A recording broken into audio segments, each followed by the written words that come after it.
Don't stop bagels, Buddha. You're joking, aren't you?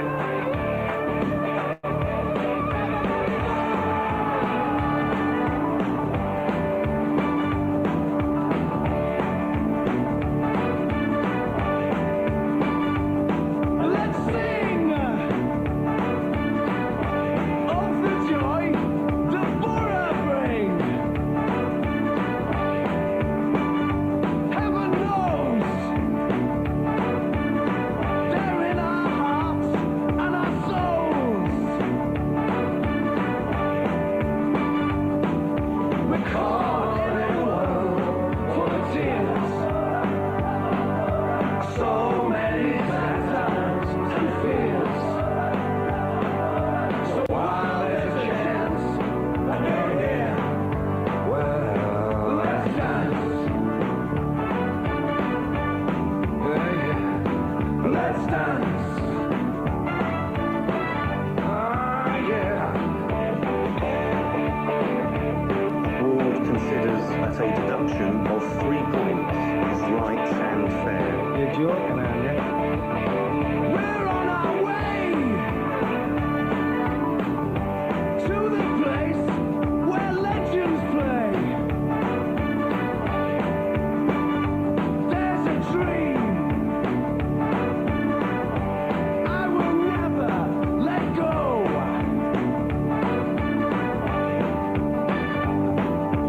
One thing is certainly true. This moment is for me and for you. So while there's not a thing that we can do, let's dance. Let's dance.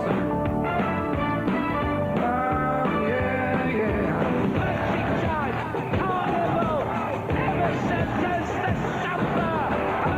Carnival, Bora are in heaven.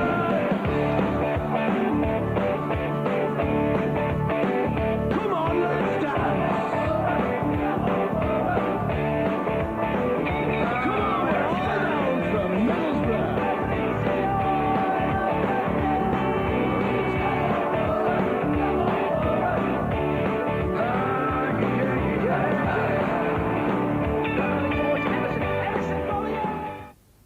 Bosh!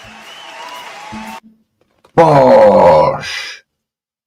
Don't know if I've told you before, Chris Rea, who was in that song there, was his song. Yeah, he went to the same school as me. Hey, Chris Rea.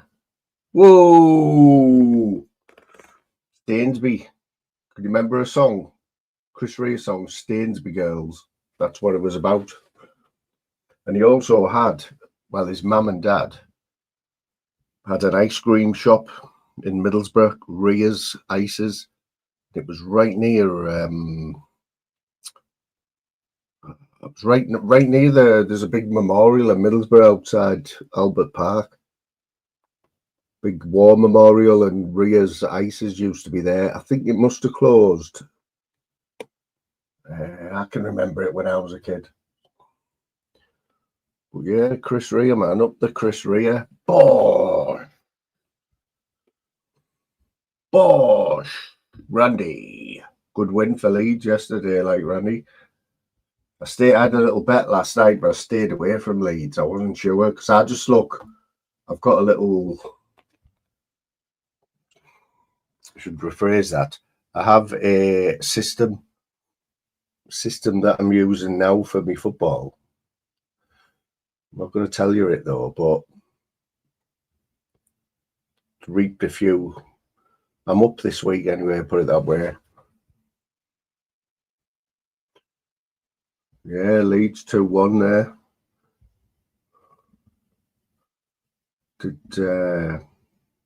There's a few games today that I would stay away from as well, to be honest. God, I tell you what, this laptop, terrible. Who's in the house? Cartman's in the house. Stevie Boy Billings. Hey, oh, Nomadic Brit. Bosh. When you look when Nomadic Brits on a panel, you'll always see like the bluest skies. It's a blue that you just don't get over here, dear. What's happening, Gav B? My favourite Camp 5 skinny dipper. Big up Mishi. Mishi's in the house.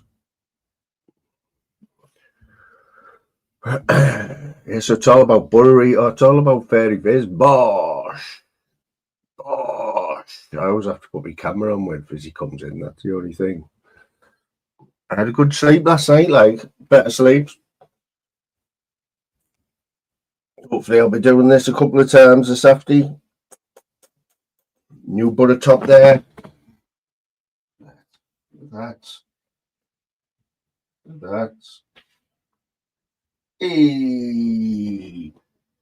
all them sit-ups I've been doing now.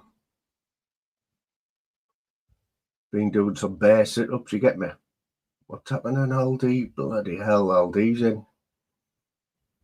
Must be scarving, he'll be scarving at work, though. Oh, we'll be announcing that fight later on. There's an old lady fight. We've been in touch with Dougie Joyce. And he's seeing what sort of package he can come up with. There's Wooly. Wooly's in the house. Got a bet on today. Stoke. I've got Stoke to beat Portsmouth. They're winning 1-0. But I've got West Brom. I need West Brom to score in the next 10 minutes. So that was me outside of that though. That's over 3-1 West Brom to beat Ipswich 0-0 after 80 minutes.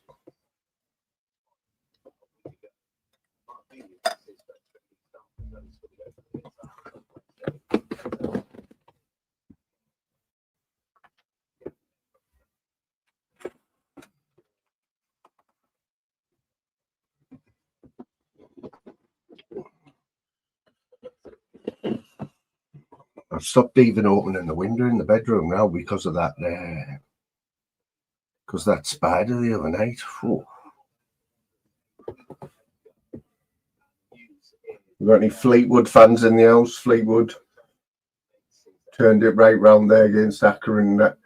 Accrington were 1-0 up at Fleetwood 7 minutes ago. They're now 2-1 down. See, that's how quick a bet can change, isn't it? That's why I hate that cash out thing. Because you can guarantee if you do cash out, yeah, it won't be anywhere near what you would have won.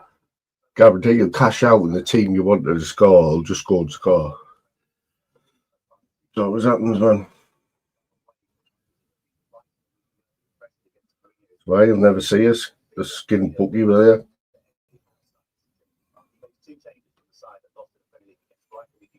Jacob Murphy and Lewis Miley both coming to the starting 11. Sandro Tonali's been struggling with illness, but is named up next this afternoon. As for Amanda, also drops down. What team do the women support in here? Aldi's a big York fan. You know that team York, that massive team. I don't even think they're in the league now.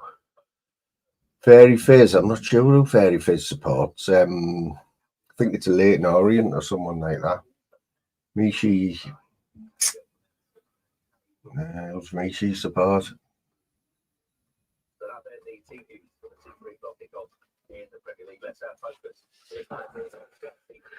Of course I do, Jim. I'll have a look at that. MK Dons. I know Tob supports the Borough. Randy's. It's debatable, Randy, because says he supports Leeds, but we haven't really.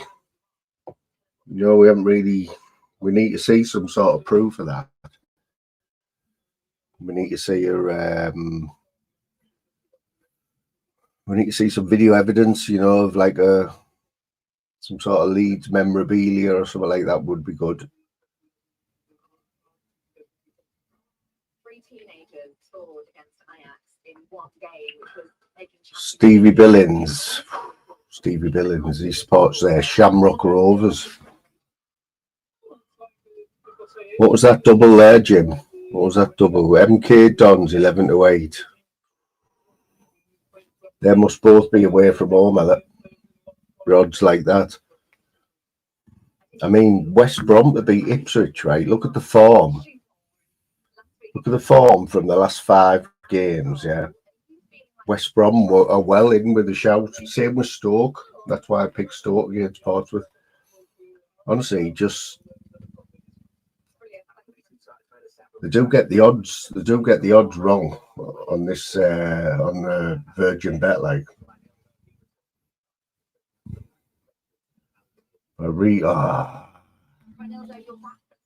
Ipswich have just scored there against West Brom. Fuck that. Fuck off, Ben Shade.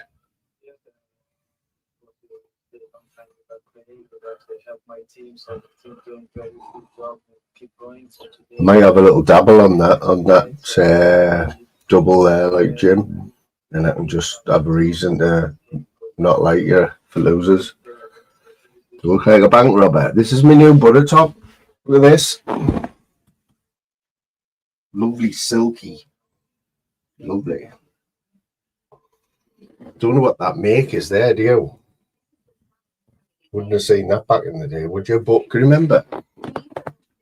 Remember the old England kits? It was always someone like Umbro, wasn't it? Or Admiral. Who remembers when Admiral made the England kits and that? What's happening, Raver? Bosh. No, I haven't got to go anymore now. I've been doing loads of sit-ups. I've just done 500 sit-ups there this morning. For you, what's he like as a talent in the squad coming from PSG?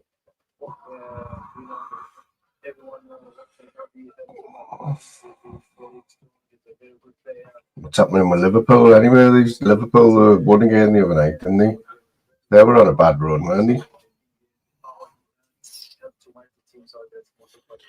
Come on, Bora. Come on, Bora.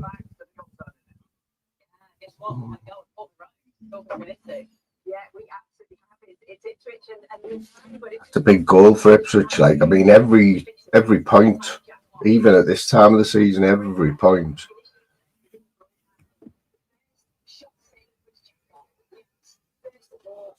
Every point's gold, isn't it?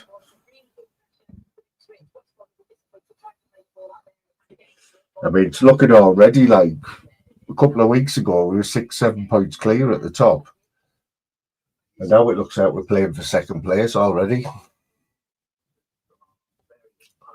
Oh, he's Lou Doncic took her 5 minutes away from the training. The big fight.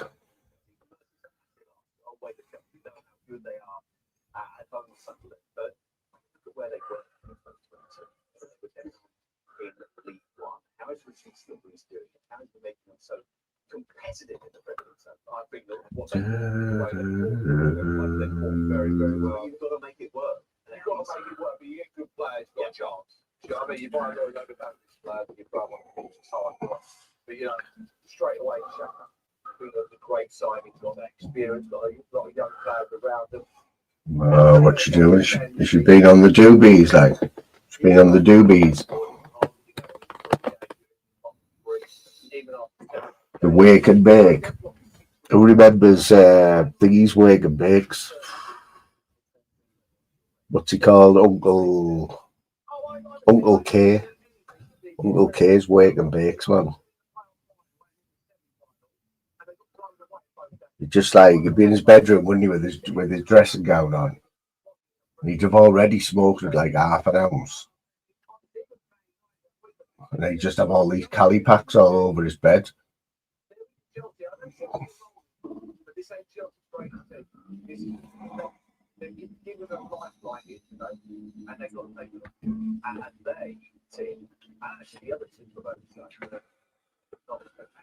Is Jim still there? Jim, are you? It's hard just to have it's hard just to pick 2 teams, or isn't it? You're so tempted to just like to just make it a treble, you know, instead of a double. Because obviously your winnings.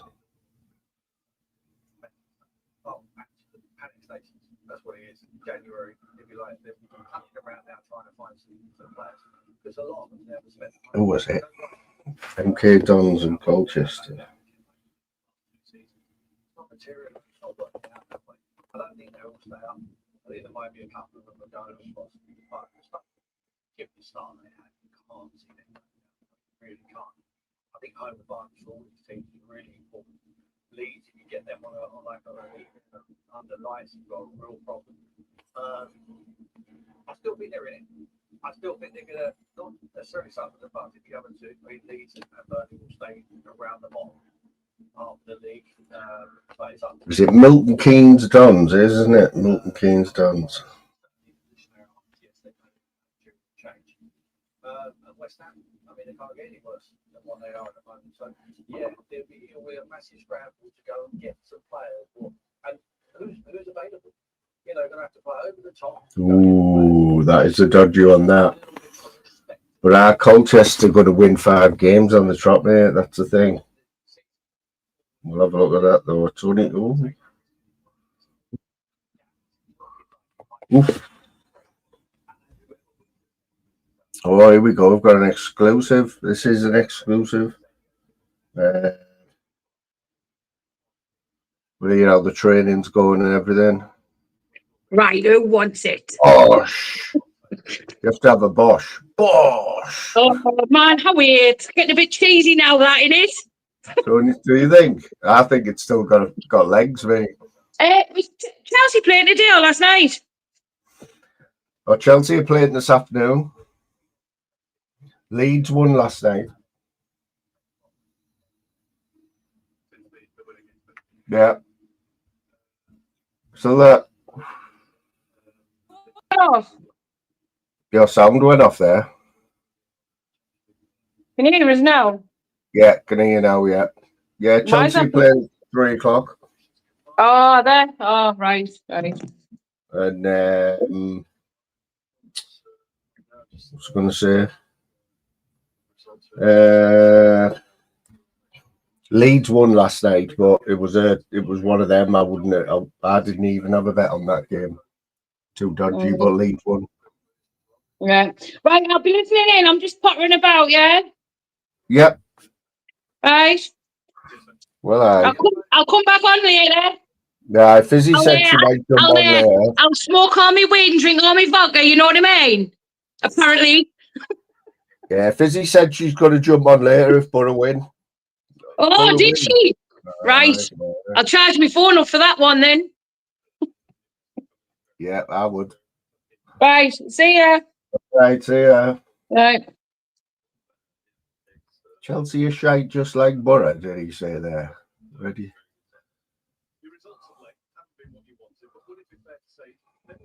We've got a long-standing. Well, we don't like Chelsea. They don't like us.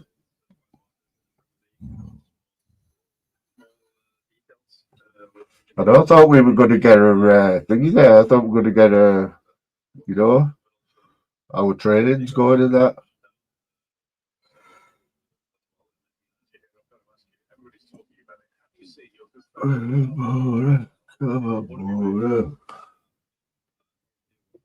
Oh, big goal for Aldi there. York, 85th minute equaliser against Halifax.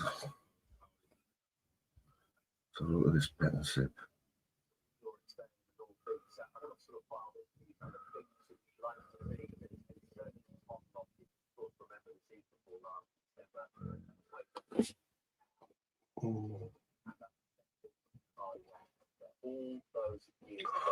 I'm going to have to put another team. I'm going to have to put another team in there, Jim. Going to have to. And I'm going to go for. It's going to be in the Championship.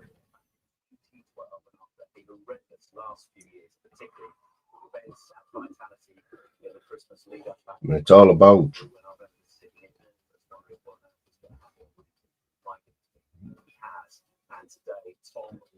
It's all about the Chef Wed Oxford. Chef Wed are a die straight, aren't they? You've got to fancy Oxford to beat them today. Like, that's a trouble, that.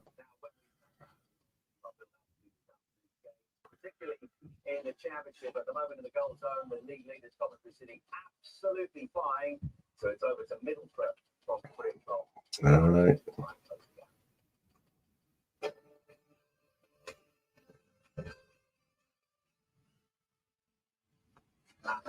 Yeah, it's not a good start for the betting, like. Very good start. But Jamie getting a bit personal there, ain't he? Jamie asking all the questions there, like little batty fish. Some are sure in practice. Then not sure. Maybe. Others choose to go further. For however you do it, with William Will, you can boost your football after. It's good that, like that. I do like the idea of that, the last man standing thing. But the only thing is, with us, like you had to have somebody you trusted with all the money, didn't you? Because all our mates would just fucking do one with the money and go and have a night out or something. I always remember years and years ago, when the lottery first came out. So I worked in like a factory. So there was loads of people in there, you know, like a full shift. So I started this bonus number up, you know, if you paid £1 a week and you picked a number and you kept the same number, and if it got pulled out on the lot as the lucky number, you won whatever was in the pot. Oh, mate. Remember, it got up to about 250 quid, but I'd spent it all, you know what I mean? And then somebody won it the week later. Oh, devastated. See, Bolton with a 94th minute goal against Cardiff, like, happy days if you're waiting for Bolton on your coupon. Devastating though if you're waiting, if you had a draw, you know what I mean?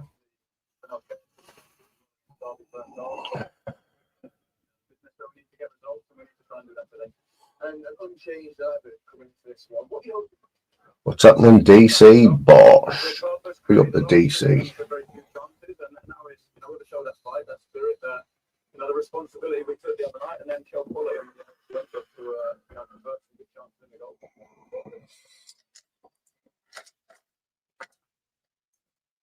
From yourself coming this one, when you talk about the sport. It was just lying there, Josh. It was all in pound coins as well, because everyone used to give you like a goldie. It was just sitting there in my locker, and I thought, no, I can't just have that sitting there. It's like that one, innit? You know, can you imagine? I think it did happen, didn't it happen? And it made the news where some bloke forgot to put the lottery on, and all his numbers come up. Wasn't he a priest or a vicar or something like that? And then he was going to top himself. You would though, wouldn't you?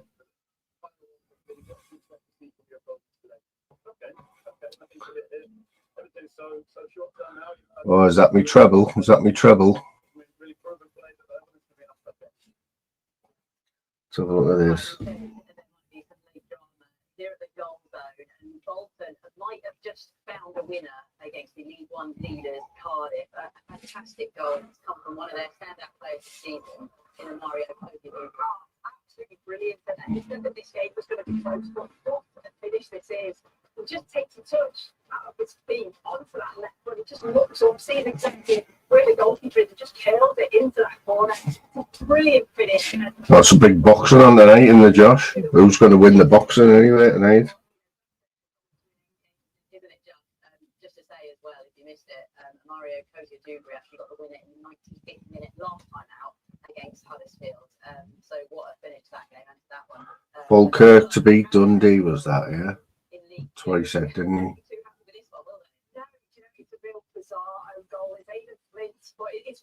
Oh, you got Dundee to beat Falkirk. Yeah, to look.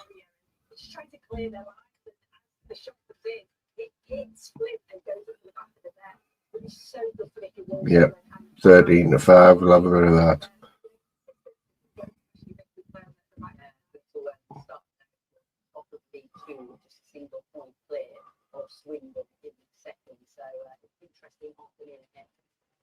By the way, it's full time with the feature in the stadium of the Wanderers.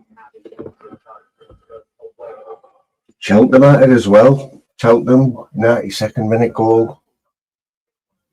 Unlucky for the Walsall there.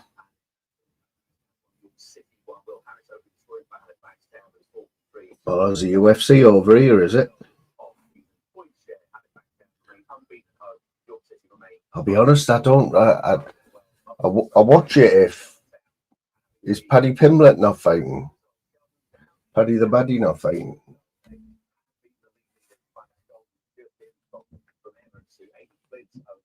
And it's also full time at Portman Road as well. Next week, two in a row. There's a bare knuckle thing coming up, isn't Thingy fighting? Isn't Danny Christie fighting?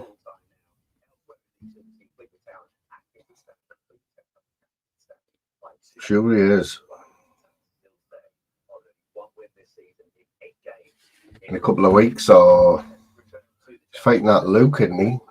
Luke. Southampton will still Tuesday night 3-1 defeat at the hands of Liverpool City. Means the same for Wanderers once in the championship. The opening day.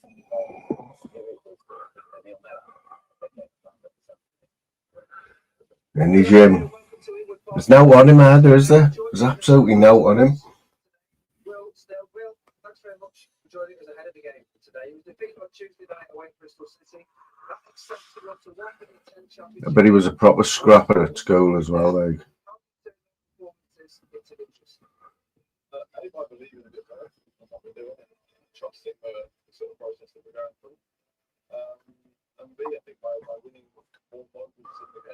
What's happening with you, DC? Here, who was it the other week? Who was it who swore down that it was Disciple Craig, who I think was official? She swore blind. I think it was official. Oh, it might have been someone else. You're saying that you've been on panels, DC?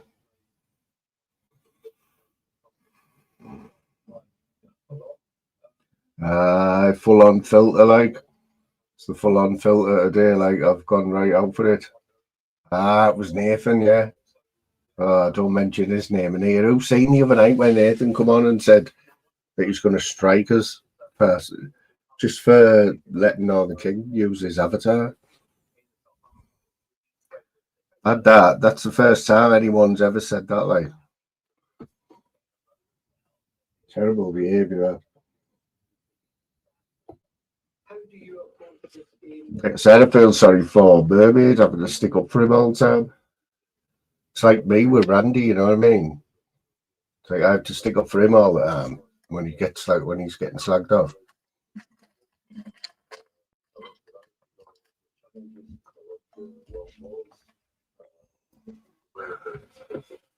Bosh, there's OG's buzzing, like, because he loves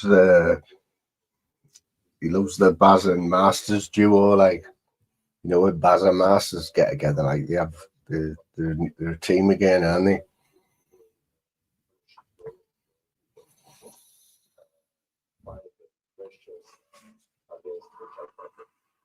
You've scored as many goals as you've conceded. Are you happy with that, with Thompson? Who are they playing today? Who's Liverpool playing today, or they're playing tomorrow? I think there's a few games on tomorrow, isn't there? I was just looking at the Dream Team earlier on. Have you seen how far Slim is ahead? He's already 200 points ahead of me, Slim, in our Dream Team. He's got like 500 odd points. And I've got like 300.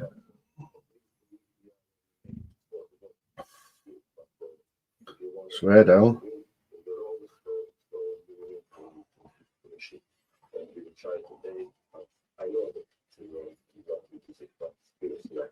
Definitely fiddling it, like. Oh, it's 8 o'clock today, Saturday. It's a late one, that, isn't it? We'll try it. Will Shuggy be on tonight, Randy? Shuggy on tonight, mate. Or Wooly?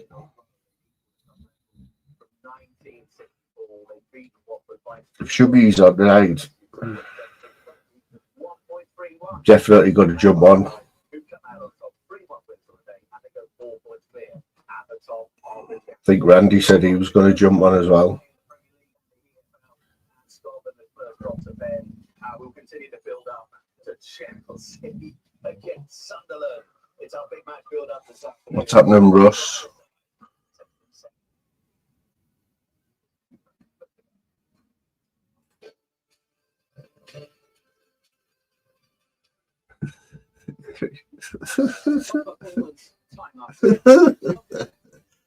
I'm not going there like that's it. That's all I'm saying about that.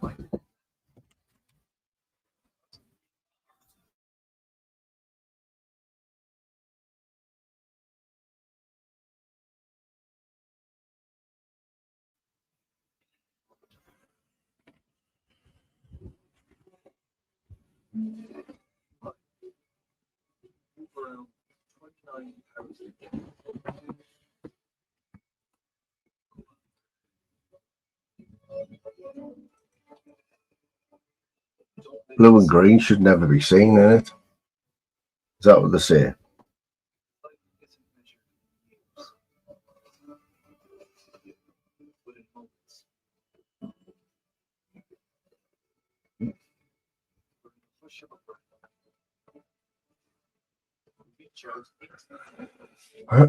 Yeah, so Liverpool tonight, 8 o'clock. Liverpool, Brentford are no push off, like, are they? Brentford are decent, like, to be honest.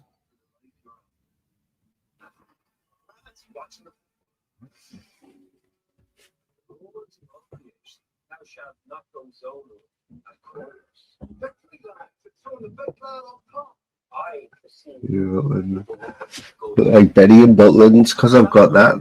I haven't got that straight in there.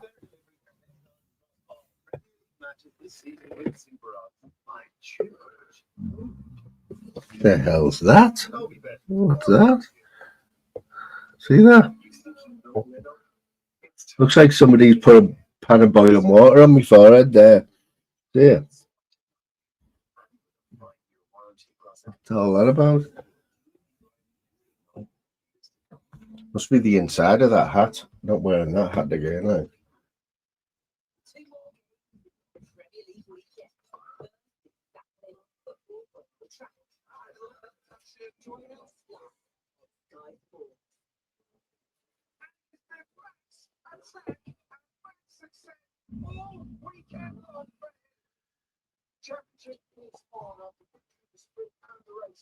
Jim will be getting a job with the local paper soon. Tipster in the local paper.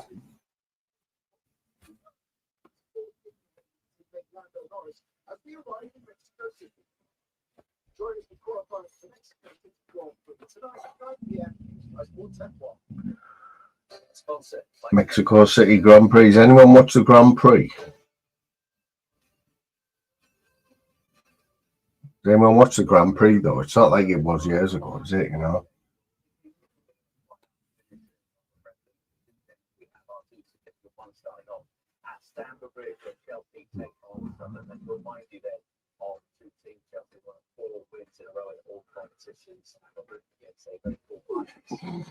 If Chelsea get beat, I've had it.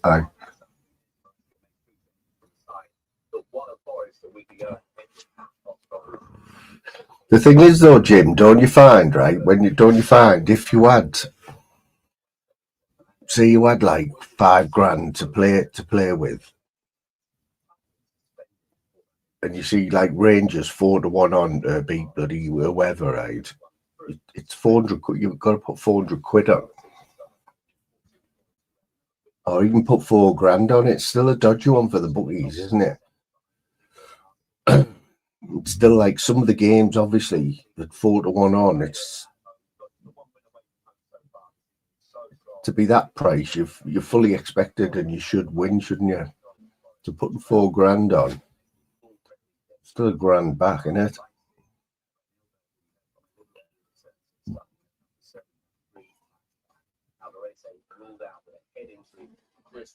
It just looks shit when you're just an average little gambler, you know, and you're putting your 10 or 20 bets on. You always look for the look for the big win, don't you?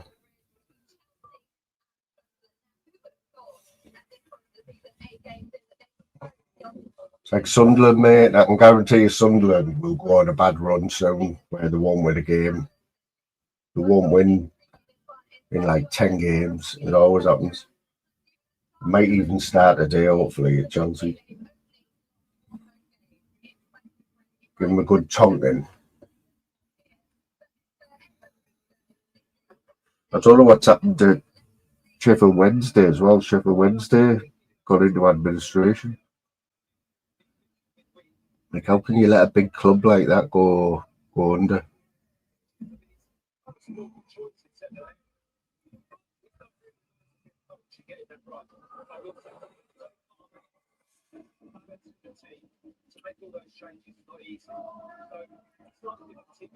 Uncle Derek. Oh, Eunice Derek. Who the hell's he?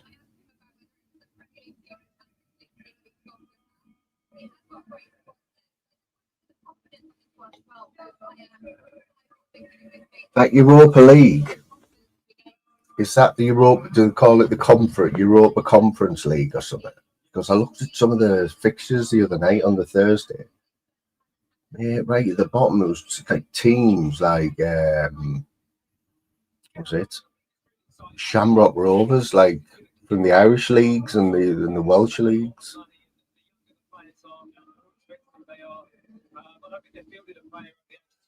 Oh, is that below it? Is it as well? Yeah. What? So we don't play in that? Do the English teams play in that?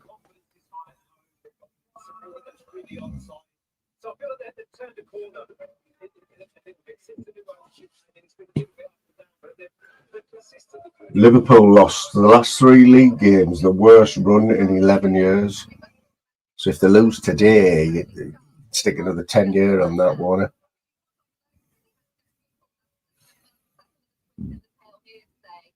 What do you think about him as a number 9? Yeah, I know he'll know the centre backs he's playing against probably, and he knows the club. Oh, gee, it's Shuggy on tonight. Shuggy on tonight, mate. Shamrock Rovers, man. I mean, that's like something out of Viz, isn't it? Or one of the, like a comic or something, isn't it?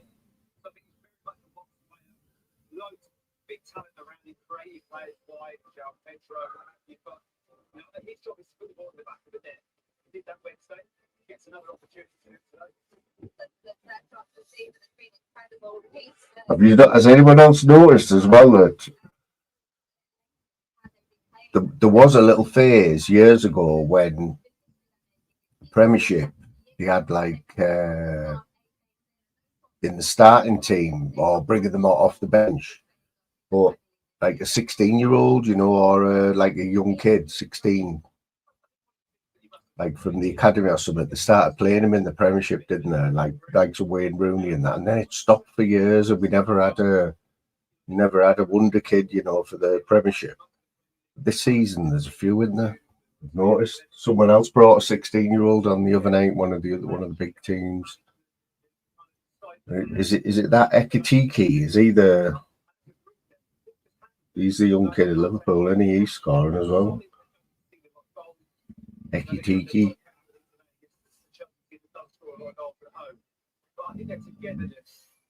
That kind of feeling of the squad is a big point. It's good. Massively help them to promotion. And 2 sides more trusted their youth, because Sunderland third in the Premier League for actually building young players. Yeah. Chelsea first. So you look at that as well and think they are showing that adaptability, the young players. And Regis himself has talked about the blend of youth and experience. I would like to focus on a new player that came in. I seen a little bit on before the game last night, Randy. They were outside what's it called? Elland Road. It's quite smart, isn't it, really, that ground? Like, it looks smarter from the outside. But then there turned out to be good players that fitted in well, and he's an exception in that sense because he's just been brilliant. You know, he brings the Riverside. You know, the whoever built that, there was a few other teams the same season who got the same stadium built, Like the Stadium of Light, pretty much carbon copy of the Riverside, but a little bit bigger. It's a bit boring, like.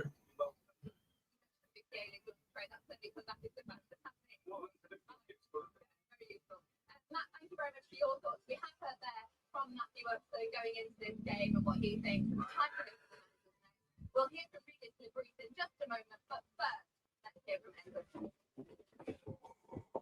Enzo, you've made 3 changes, a very similar size to what one played Nottingham Forest in the Premier League. Do you feel with the size of the squad now that you've got a Premier League side and a European side now?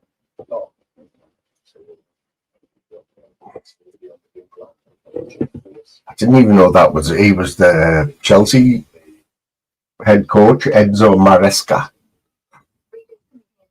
Bridge have made 2 changes. You've got Reinaldo from. Are they filling it out? Like, how many was there last night? Did they fill it last night? We had 28,000 at the Borough the other night. Honestly, if Borough are doing well, the people come out. Why have you gone for these picks today then? When you consider the confidence in the team as well, the back of midweek and that 5-1. You always come out, man. And they spend the money. I've noticed this season, this new fella we've got, right? The Gareth Southgate was he loved the club, but this new manager we've got, after every game, he makes a point of the whole team, going up the away fans, and like, it doesn't take anything, it doesn't cost anything, does it? You know what I mean? The fans are spending the money, hundreds of pounds, like, to go to an away game, and just it takes nothing, does it? To take the team over at the end, win or lose, just have a bit of time with the crowd, wave at the crowd, that, you know what I mean? We started doing that now. What's happening? Steve McGeary, Bosch. Who beat the League One leaders, Cardiff City, by a goal to nil. Second game running as well, they've got the winner in stoppage time. And then in League Two as well, Cheltenham Town, 22nd in League Two, starting off the day with a 1-0 win over Walsall. Championship then Stoke with a 1-0 win at Fratton Park. That was through an own goal, by the way. But let's talk about a couple of the favourites, certainly at the start of the season.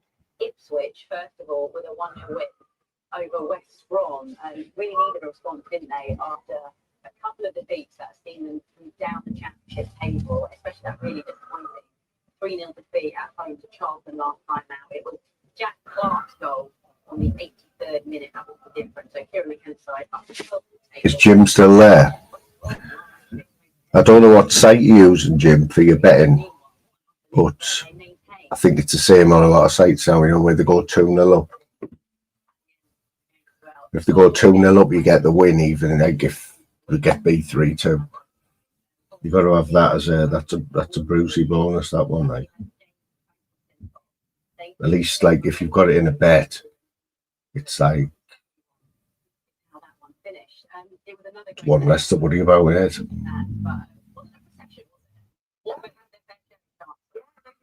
Did have real opportunities, to score against Scotland for one, which was a penalty. But what comments you were so critical in front of goal? It just seems to be whatever Frank Lampard does, whether it's tactically, whether he brings. Oh, it's Frank Lampard, isn't it? Frank Lampard, a commentary, in it. No wonder. But it's also got the right off the ball structurally. But I think it's times and the best thing somewhere that they'll be looking at for next week. But what they started at, they've been the best. That's why they're top of the table, I guess. 13 goals is what we ended with. And that's, I think, Not too many goals today. They've never run say, nonetheless, just continuing with the championship. You might have seen this statement put out by the Sheffield Wednesday supporters club after 24 hours ago. Newcastle at home as well. Newcastle had a good game the other night, didn't he? Beating anyone 3-0 in the Champions League.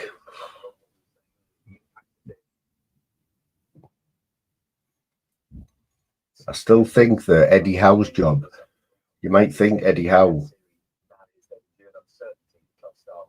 is for what he's done for the club, but I was still shocked when you appointed him manager. But I think his job, you know, if Newcastle have a couple of defeats, I think his job will be. I think they want a really, really big name at Newcastle.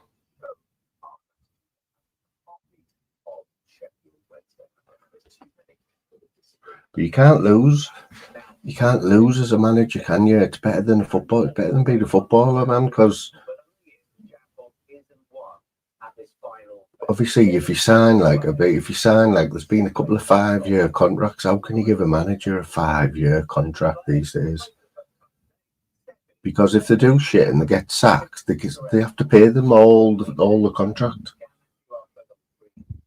So they just get millions for now, and then they'll just get paid off by one club and just walk straight into another club.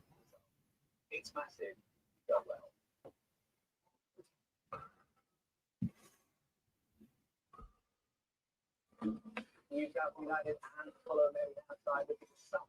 Is that a new thing on Sky there? £1 million competition or something where you have to pick the correct score or something from all the Premiership games for £1 million. The Weeds will be in for a bit of that, like. Should have picked the horses out today. Oh, I'll be singing if the Borough score, I'll sing.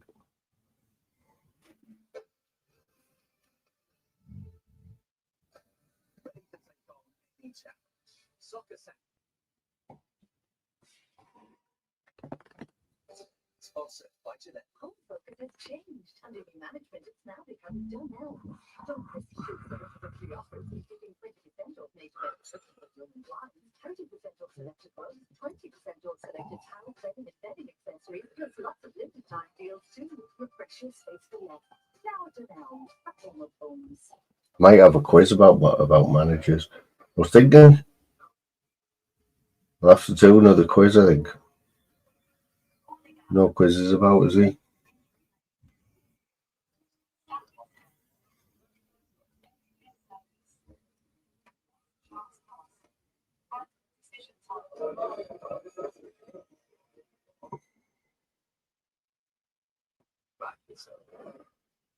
Oil sports.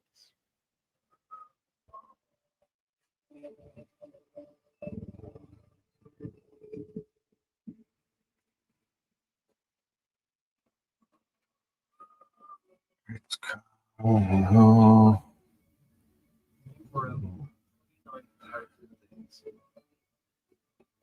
take me ages to set quizzes up, like.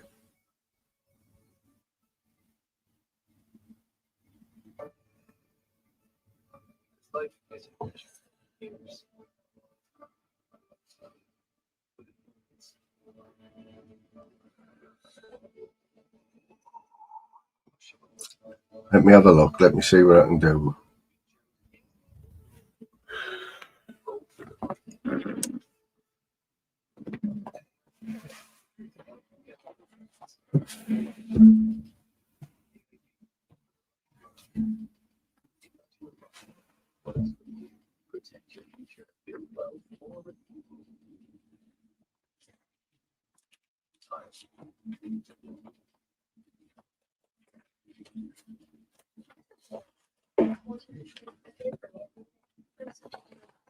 Not too hard though, eh?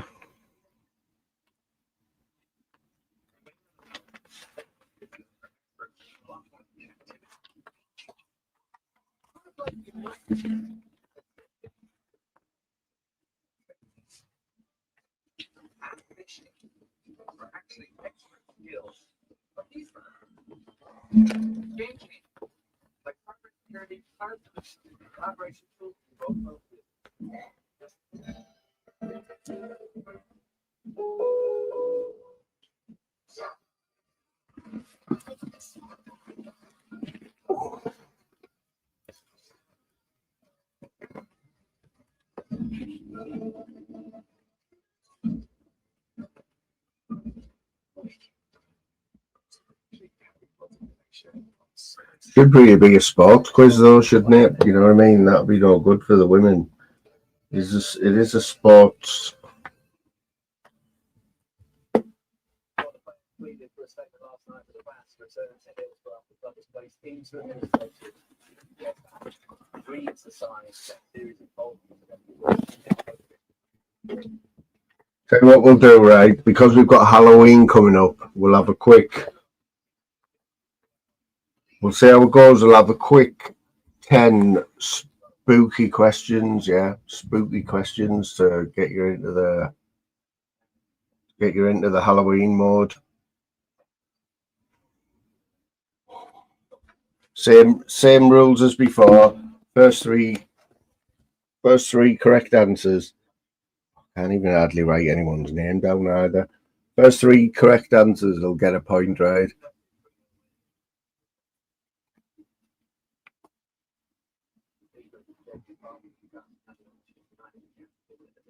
Right. 10 spooky questions. Question number 1. Which spin-off from Buffy the Vampire Slayer starred David Boreanaz as the title character? Which spin-off from Buffy the Vampire Slayer starred David Boreanaz as the title character?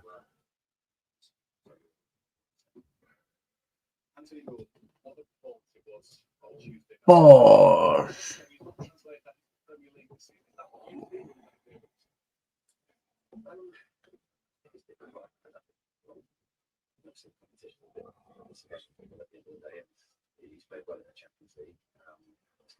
We're going to try and help them reduce that every week. It's something that will be a big job to do, especially in our team. So looking forward to how he goes today. But it's not just on him. And you know, because you've been there before, it's a really tough balance to go Champions League, Premier League over the course of the season. But your numbers are Champions League games. Oh, I see everyone's getting into that. Right, we're just going to go the first answer then. It's Angel, Stevie boy.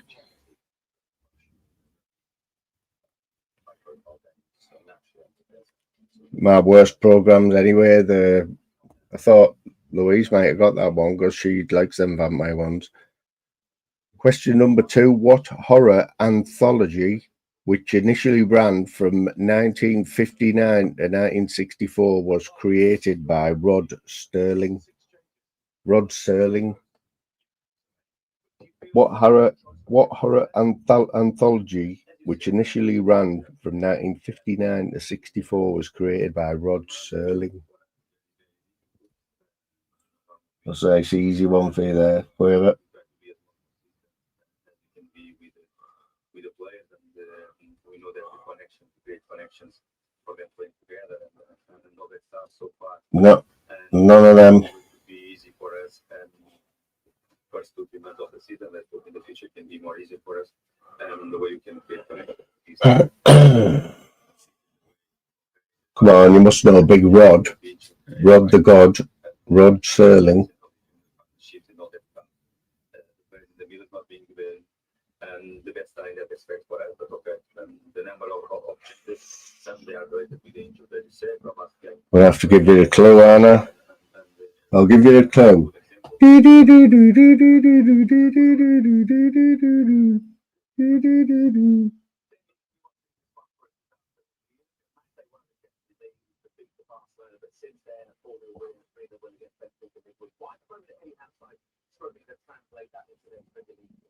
Come on. Come on. It's neither of them.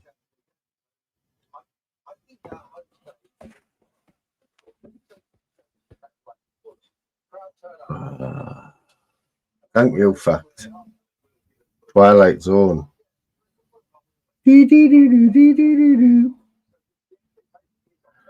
That's Fax and Stevie winning and Ludon. Absolute bottom of the world there. 0 points. Question 3. Telling the story of the Krampus, the Devil at Christmas, was the episode of Series 3 of which TV show? Telling the story of the Krampus, the Devil at Christmas, was the first episode of Series 3 of which TV show? Ooh.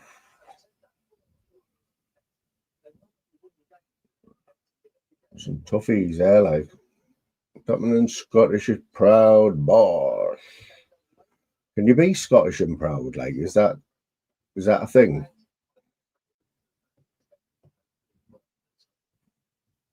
And also, actually, team translated the championship, domestic form, the epitomise of that is It's coming home. It's coming home. Do you want a clue? So the clue is,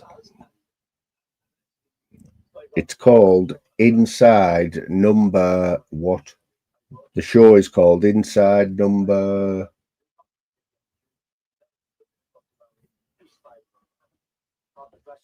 I only need a number. so he needs to keep up his levels. I think if you run yourself into a ground, go real crap in the outside, but you're right, he needs nothing. It's not 13. It's not 5. It's old Rob Middlesbrough, but Millwall up against Leicester. Things are watching this one. Millwall, 3 wins in a row, 20 points, their best tally in the 70s. In 1991, Leicester, though, so far since relegation. You're absolutely hopeless, aren't you, really? It's number 9, but I've never even heard of it. I've never even heard of it. Inside Number 9, apparently. Which British medium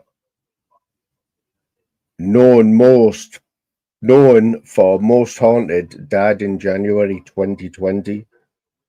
Which British medium known for Most Haunted died in January 2023?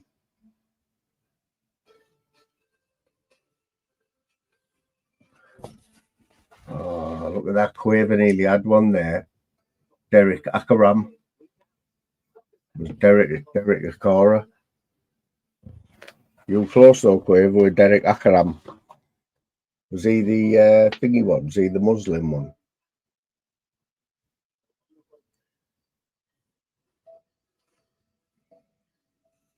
Which pseudo-documentary starring Michael Parkinson, Sarah Green and Mike Smith terrified Britain on Halloween in 1992?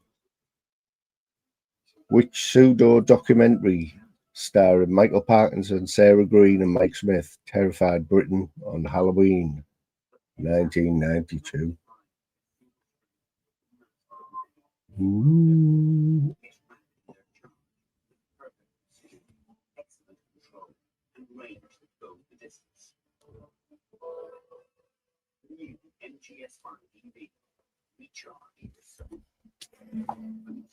Bloody hell. Should have done the sports one, shouldn't I?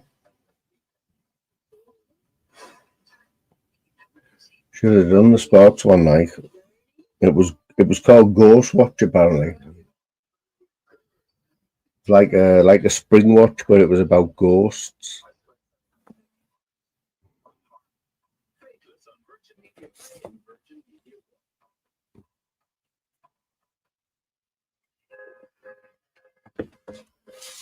Oh, them questions are just too hard, man. He will. I'll hit you with a few quick fire ones, yeah. We won't take any scores on out. This one's about Netflix series. You know, Netflix. We all watch a bit of Netflix, don't we? So I'm just going to fire these out. Cobra Kai is a TV show spin-off from which franchise? I've watched this. It's absolutely terrible. Like, Cobra Kai is a spin-off from which film franchise?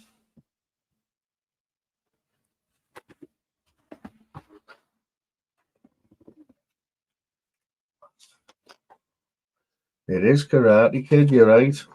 It's absolutely terrible as well. Horrible.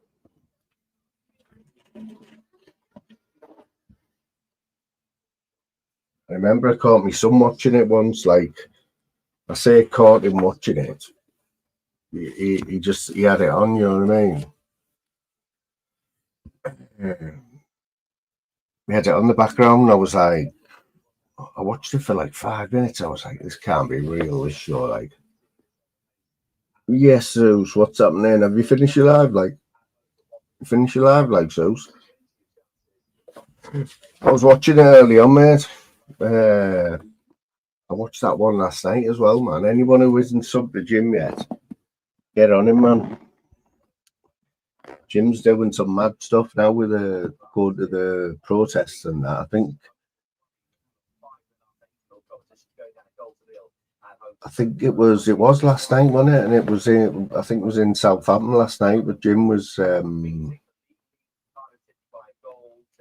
getting right into it. Like there was a few lefties there, wasn't there?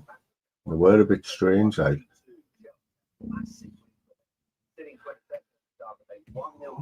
It's like they all look strange as well, though. None of them look normal, you know what I mean?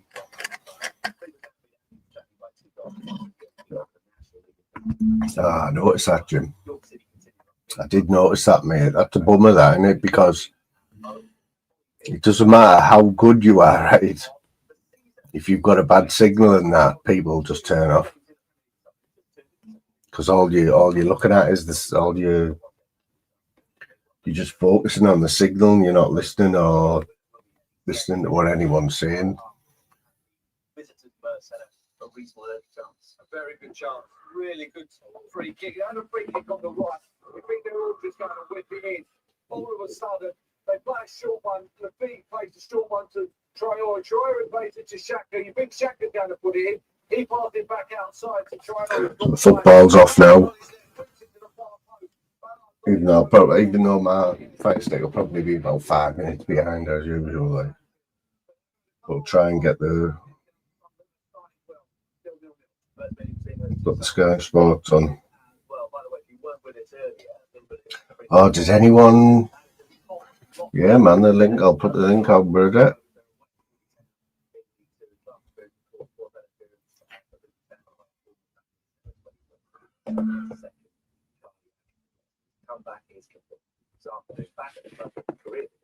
He has started this afternoon. In that game, it's great to see him back.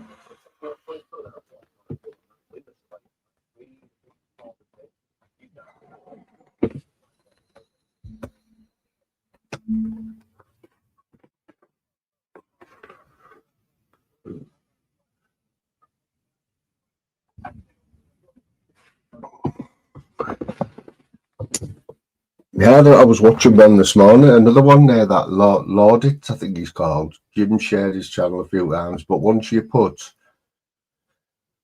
especially like on it'll be on everyone's YouTube, innit? You know, once you put it into your search engine audits and you start watching one, next time you put your YouTube on, it's like 20 different channels in there that you've never heard of, but I think I'm watching the bigger ones. You all right, mate? Yeah, how's the sound, mate? It's pretty good. You're at home now, eh? Oh, you're in the car. Just driving home, kind of coffee. Yeah, that was a shame. The signal was absolute. There was about a square meter where you could stand, and if you moved out of it, that's it. You lost signal.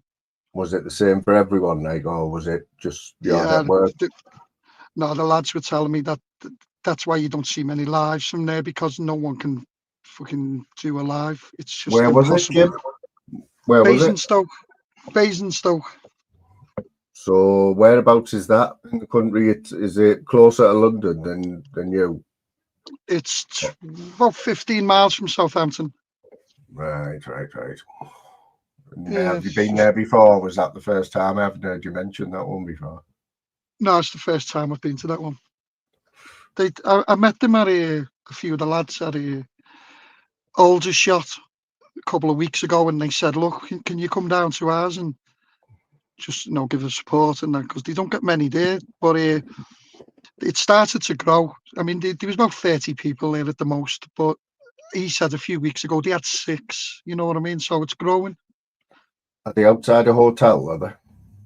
Yeah, they're outside the hotel. That hotel holds 240. They used to have 3 hotels, and they closed them. Well, they took them all out of them 3 and put them in that one.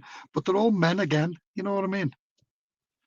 It's not fucking Yeah. good. See, is it, are these hotels getting found out like every day? There's a new one getting found, or have people known for years Oh, that they've been there?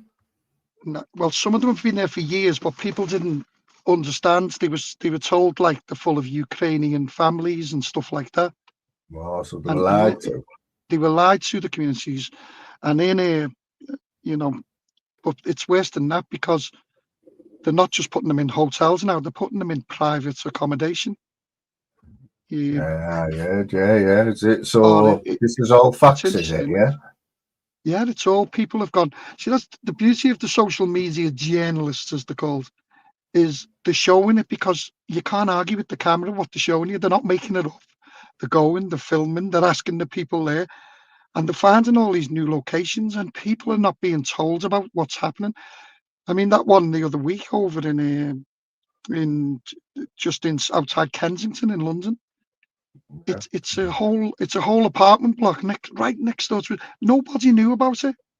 £300,000 apartments. How does that make sense, mate? You've been in the So- country for 3 days. You've got no documentation, and yet you're given 3 days after being entered in the country. You moved from a hotel to an apartment. You know what? It just doesn't make sense. What I've noticed, right, is a red flag for anyone who doesn't know their hotel's getting used is if you've got a Holiday Inn with nobody in the car park, no cars. Yeah, you're right. That's a standard. Although That's a red flag in it. Well, they'll soon change that. It wouldn't surprise me if they all get cars within the next year. Yeah, because it just stands out a mile. Because Holiday Inns are always chocker around the car park's full, but all the ones I've seen on there, there's no cars there. It's just the risk, mate. The risk is unreal.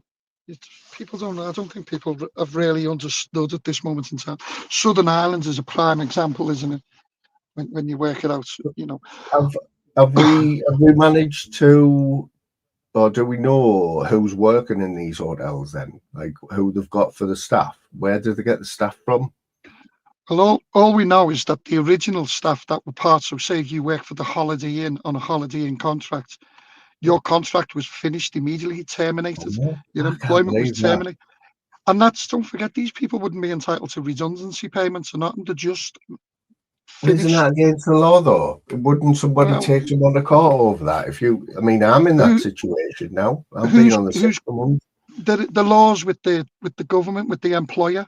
There's no claim. I reckon they're getting a payoff. I reckon they must be getting some sort of payoff told to keep quiet. Because why haven't we had an interview with one of these who've been sacked yet? And what we have. One of the auditors interviewed one of them who wouldn't go on camera. Yeah, he's king. How's it going, lad? We're just sorting the world out. Put the world right. Can you still hear us? What the court's like? Oh, let's have a better course. Let's see what's good about England. Look at that. Any boats coming over? Any dinghies? Seen any dinghies or any round parcels full of cocaine or like that? Hold on, jump back in the boat right here. What are you doing? Oh yeah, get in. Good lad. Get in. Oh, what's been happening, lad? How's your hand? Just your hand. Same, Jim. All right, I think you're telling me. Not Just yours, same, man. I've got another test on the 27th of November. That's the next thing, and then 27th of November. I know. Lou was taking the piss out of you on one of my lives, mate. She was telling everyone about your hand. Well, everyone takes a piss, man. I get no sympathy, Doesn't matter, you know what I mean? I seen you the other night with there was you with your hand. You had Dan Riley with his leg, and I think it was Axel with his back. I don't fucking hell. This is like it's like watching Disability Lives. Did you see Dan when he was cooking his famous fry up? Did you see the clip of it? Can you remember, Ken? Aye. Oh, he was like the naked chef. He was he cooked this plate of food up. It was just like it was enough there for about 2 days worth. I mean, Yeah. And he fucking proceeded to eat it. Prick. How's work been with you, man?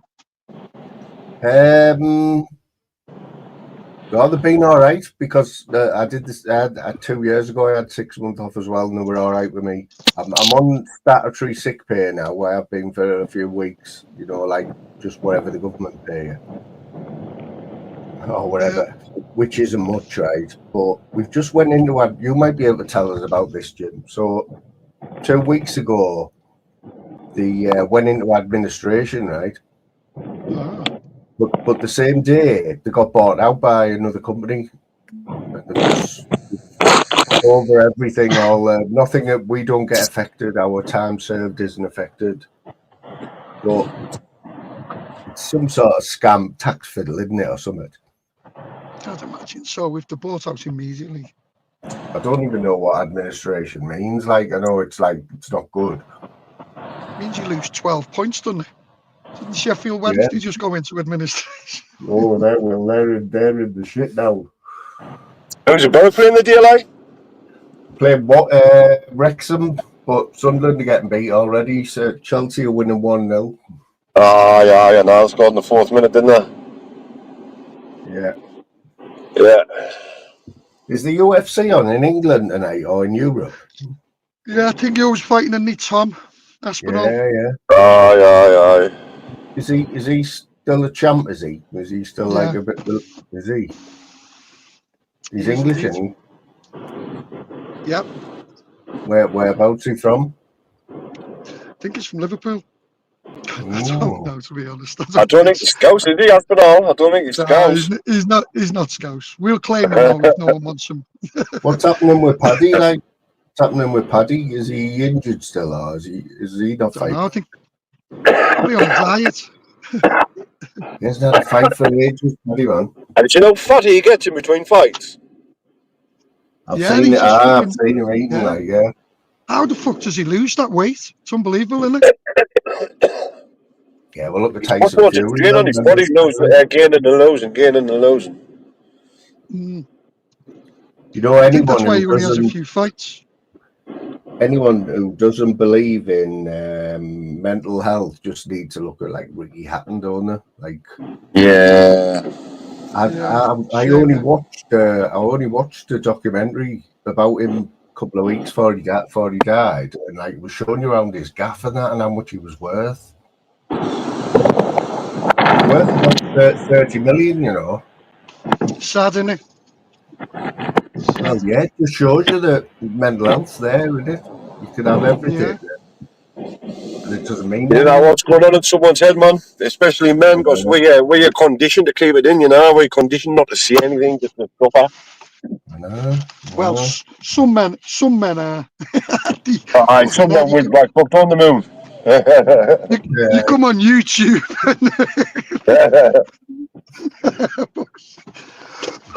I've been watching a bit of the fucking dark side lately. Jesus Christ, man! I don't know how you can do it, honestly. What have you been watching, Jim? Which bits? The bit I don't know. I don't know who's friends and who's not friends anymore. It just seems to change, like the fucking the weather. Yeah. 1 minute they're all friends, and the next minute they're all enemies. I can't work out who's who. I think I'm public enemy number 1 at the minute, like. I probably are, like. But I've heard there's been another breach of security last night or something. Wasn't it? This is a new law. This. What did KJ restream a backstage or something? Backstage. Aye. Yeah, restreamed Lammy backstage. Aye. Breach that, innit? That's bad, that man. That's a fucking snake, man. Who's backstage? Is he fucking videos? Who was on Lammy? You know. Who was it? I didn't know, mate. I didn't know. Fuck knows. I didn't say it. Like I just heard about it today. Like I think as he started these karaoke channels about 4 months ago, when I was watching it regular, I heard everyone's changing. We're going to get regular karaoke. Is that in place yet? No. we haven't. No, I mean Northern King sings now and again, like, but you could. Yeah.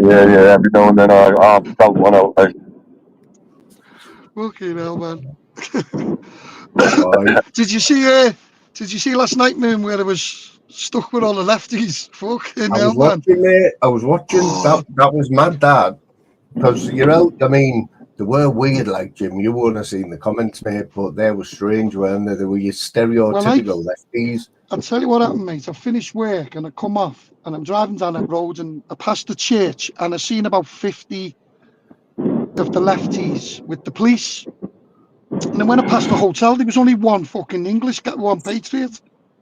And I thought, fucking hell. So they can't leave him by himself. So struck up a Also, line. you and hadn't went, planned. It wasn't planned, no? no, I was going home. I was knackered.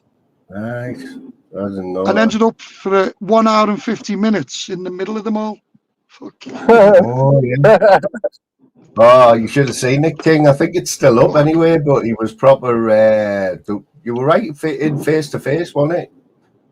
yeah, At it was one face to point, it face. surrounded I've you, got full Jim. of It I know, I surrounded was you at seeing it, one mate. point. You got to watch them, you know, because I tell you what the usual tactic is when you're filming them and they surround you, they kick you in the shin. And your natural reaction is to punch out. And I thought that's going to happen. And I was priming myself not to punch out because I thought they're going to start kicking. And then the police arrest you then, know what I mean? Yeah. Because it looks Yeah. like you've attacked them. You know But to what be it honest, looked like on camera? On camera, Jim, like when like I was watching it, right, and it looked like a new one had just come in from nowhere. You know what I mean? And then you turn your Yeah. camera on, and another one had just walk over before you It know was it. just There was question like after question on it. But I thought I held it well. I might have No, said you some did, things you I did. shouldn't have. But look, I thought well, no. Because tomorrow, mean- there's a big one in Southampton tomorrow. Fucking hell, man. Oh, is it a Are you big going down to that one? Yeah, well, that's on my area. You know, that's where I live. It's a mile away from my house. Yeah. That's going to be Oh, Spot on. nasty. Spot on. I've got bad What? feelings for tomorrow's one Okay. because we've What? got hundreds of people coming from around the country, and I just got a feeling. Never mind. Let's see how it goes anyway. So where's this one being advertised? Is it? You're not gonna It's advertised. like. It's advertised all over YouTube. Tommy Robinson's advertised it. Danny Tomo's advertised it. Susie TV's advertised it. The loads of them have. Yeah. So there's a few that you big up at the minute. I think is it Lane Audit or Lord? Who's the one who goes and sits outside in his car like on a night? Lane, he's a fucking lunatic, isn't he? He is Isn't just he? the craziest guy I've seen. He dresses as a nun. I know, yeah, seen that. Do you know when I came across him, mate? I was sub number 31, and now he's got over 10,000 How subs. long has he been doing it for? Because he's been doing it for about 4. He's been doing it for about 4 months, 3 months. I was sub number 31. Now he's got over 10,000. He's just fucking mad.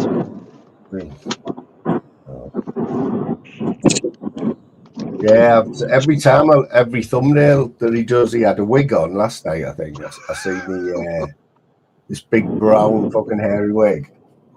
Does he just sit and talk to the chat? Does he on a night? No, usually he's got videos out, he actually gets into the hotels.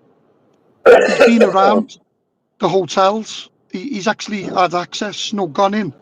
So he's got a few of them.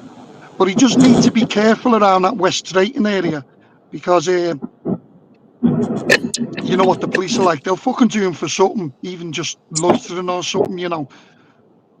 You got to be careful down them places. Yeah, so who's the one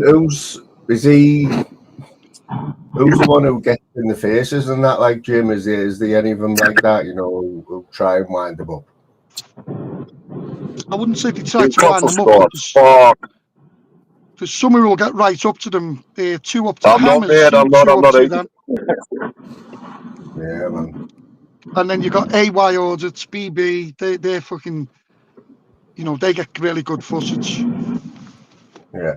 Who's that BBA? He's a fucking prick. Bear Britain Audits. He He's does. quite big, He you does. know. Aye. I was at where was it? Oxford, and he was there. First time I met him, the week before last. I didn't know who he was. He's got Slap him off the 100,000 ground. subs. Look, weird, man. 100,000 subs he's got. Yeah, I don't know. Yeah, fucking insane, isn't it? I don't. I'd never see him anymore. You know. I don't. Well, that BB Audits went live the other night, mate, and Yeah. 1 million views on his live. Eh? That's fucking unreal. 1 million views. Bear Britain. No, BB. That's the Oh, guy who went sorry. down with 1 million. He went to the Republic of Ireland. That is unbelievable, isn't it? Yeah.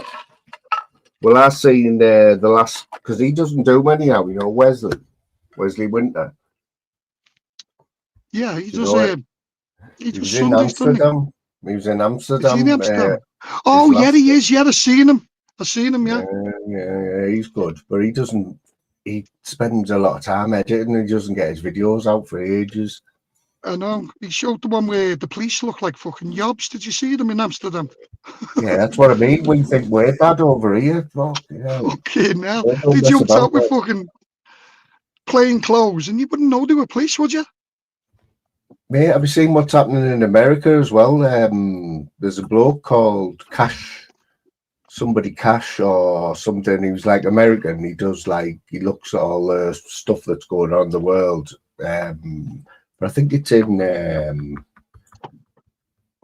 where is it? Where they all, is it ICE? They're going in getting all the immigrants out. Yeah. ICE, I think they're called, aren't they? The American drug squad or immigration squad or whatever it is. And they're all kicking off, man. It's going proper rioting over there. They're having no fucking messing, no, are they? That's what I mean. We're far too soft, though. Far too soft. Far too soft. We are, though, mate.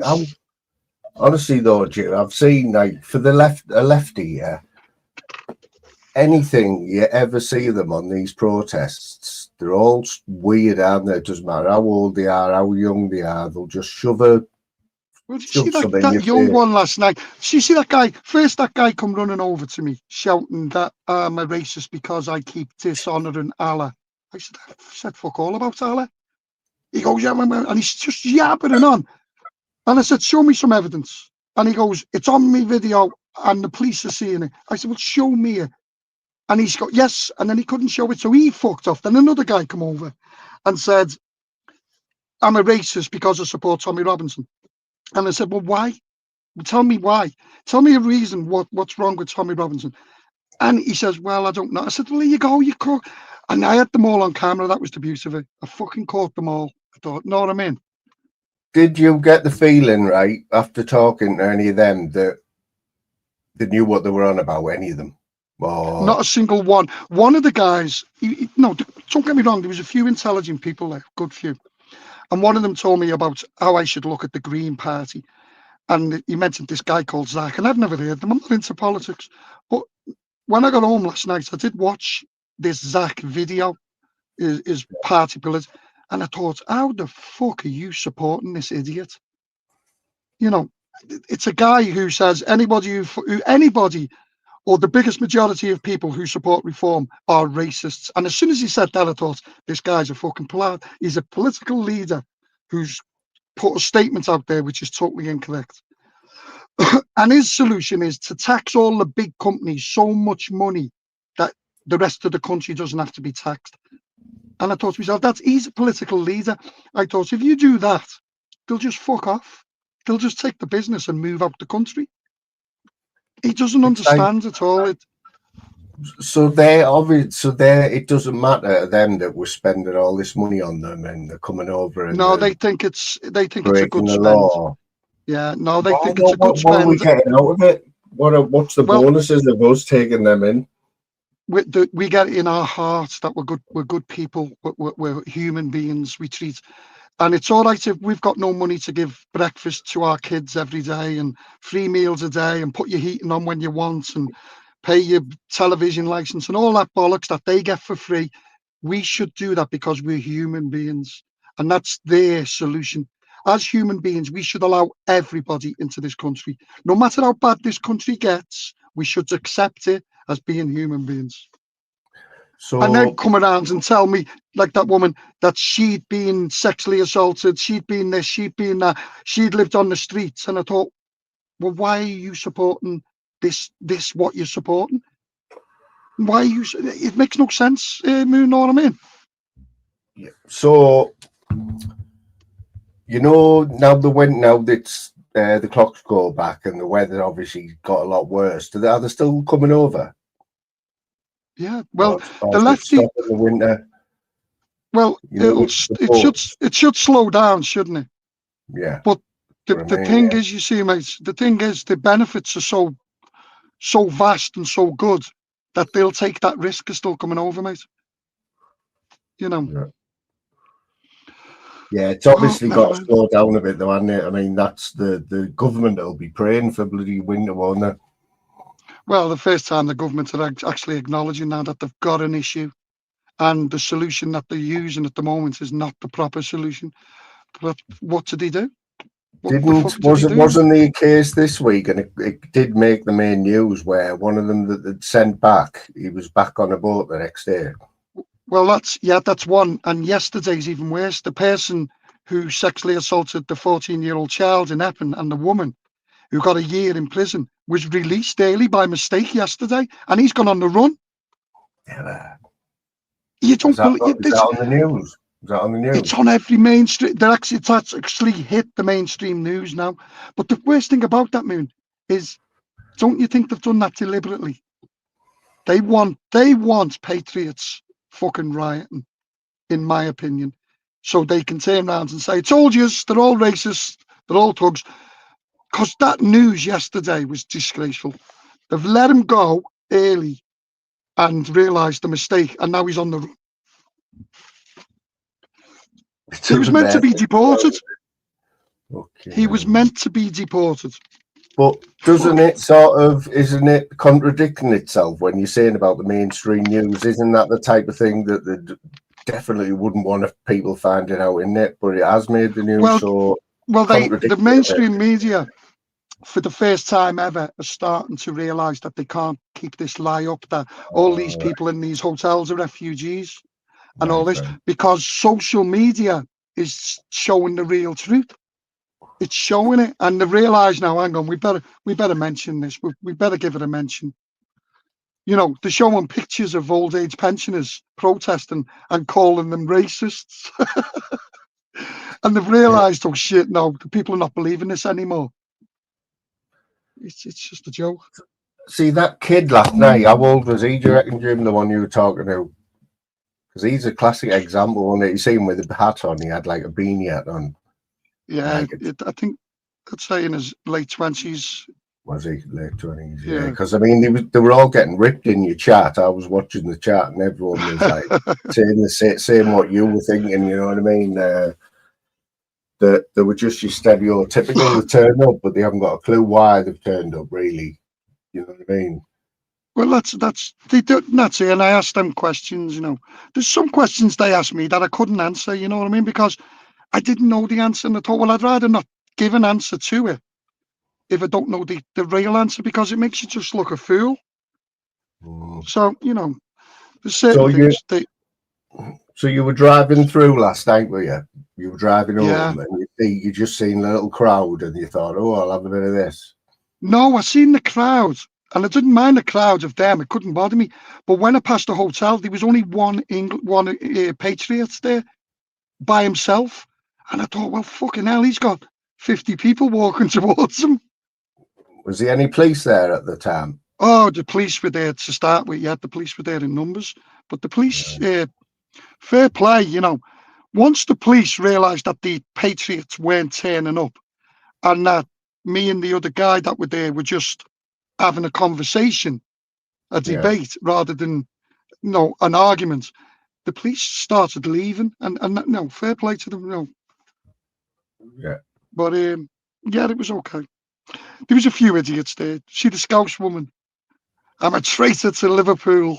I should be Oh, yeah. ashamed. Fucking hell, man. She gave me a cake, right? Because she come right, she was handing cakes out and she didn't realise first. So when she gave me the cake, and then she realised that I wasn't on her side, that's when she come up with the abuse. And I took a bite of the cake, mate, and then I put it in my pocket. Oh, fucking! I'm sure she was trying to poison me. So the thing is, you know what was different about that last night though, Jim? You don't get many, the ones I've seen, the auditors, you never get close up and get them talking to each other, do you, one side? Well, I thought last night that'd be the same, because they were asking that guy a lot of questions, and then I turned up and they realised that they were on YouTube Live. They realised it because I do a few of them there, obviously. And I thought these are just now going to start calling us everything. But then a few of them started engaging, and I thought, wow, this is great. I've got to keep this going, you know. Yeah, and I thought, you well, don't see it. You don't see that, No. especially at the No, big and I ones. thought, well, I'm not going to be. shouting at each other, aren't there? And Yeah. fuck off. And that's what I thought. I thought I'm not going to be nasty towards them. I'm not that way. I'm just going to let them say what they say, but then I'm going to ask them questions on why they're saying it. So when they started saying certain things, I mean, with the guy about Allah and racism, I shut that down, and even the people around him were saying, no, this guy's not against Allah, and they were saying that to him, and that was getting him more intense. And then the other people about Tommy Robinson and being a racist and that, and I shut that one down, and they're saying, no, well, he's definitely not a racist, because I told them why I go. I was honest with them. I said, this is the reasons why I come protesting. I said, I'd love it to stop. I want it to stop. And they realised that they weren't up against, it wasn't what they expected. They expected a lot of vulgarity, I think, and some of them couldn't handle it, but some of them were. They just stood and engaged, and I thought, fair play. I'm going to stand here, and I'm just going to roll with it and see how it goes. And so it was because 1 minute you're driving home thinking you're going home for the weekend, the next minute you're live talking to a lefty, like on live on YouTube, and this is yeah, mad, but I'm glad it happened that way. Don't get me wrong. There's some of the patriots won't like it, because I should have been. Some people have seen it in some of the comments I got. I should have been a lot more harsher, but if they know me, that's not what I'm like. I don't go protesting to be violent or to cause distress. I'm not protesting against the people who are anti-protesting. They have a right to anti-protest, and fair play to them. I'm protesting against a specific thing. I'm not protesting against political stuff. I'm protesting against a certain situation. And once they understood that, they thought, well, okay, and they engaged. And it'll be interesting, as both parties said last night, when there's a group there and they start, as soon as they turn up, you're a Nazi, you're a racist, you're a fascist, because that'll all continue. So and as I said to them last night, they'll keep getting called wankers. Like, I can't help that. That's not me. That's, if you've got two people against each other, YouTube is a prime example. This side of YouTube, fucking hell, man. You something on here, they go on, it ends up really vile, doesn't it? So, did you enjoy it though? Was that something that you would do? Would you do it again, or was it a one-off thing? I would love to have a planned sit-down with someone from the opposing side to discuss the reasons why they're doing it and the reasons why just a sit down and a question session, where we both just talk about why we're there, the reasons why we're doing it, our issues against each other. And I'd love to just do that. To go into a group like I did last night, I don't. It's tough for me, honest to God. It's very hard, because you're up against so many and there's so much coming back.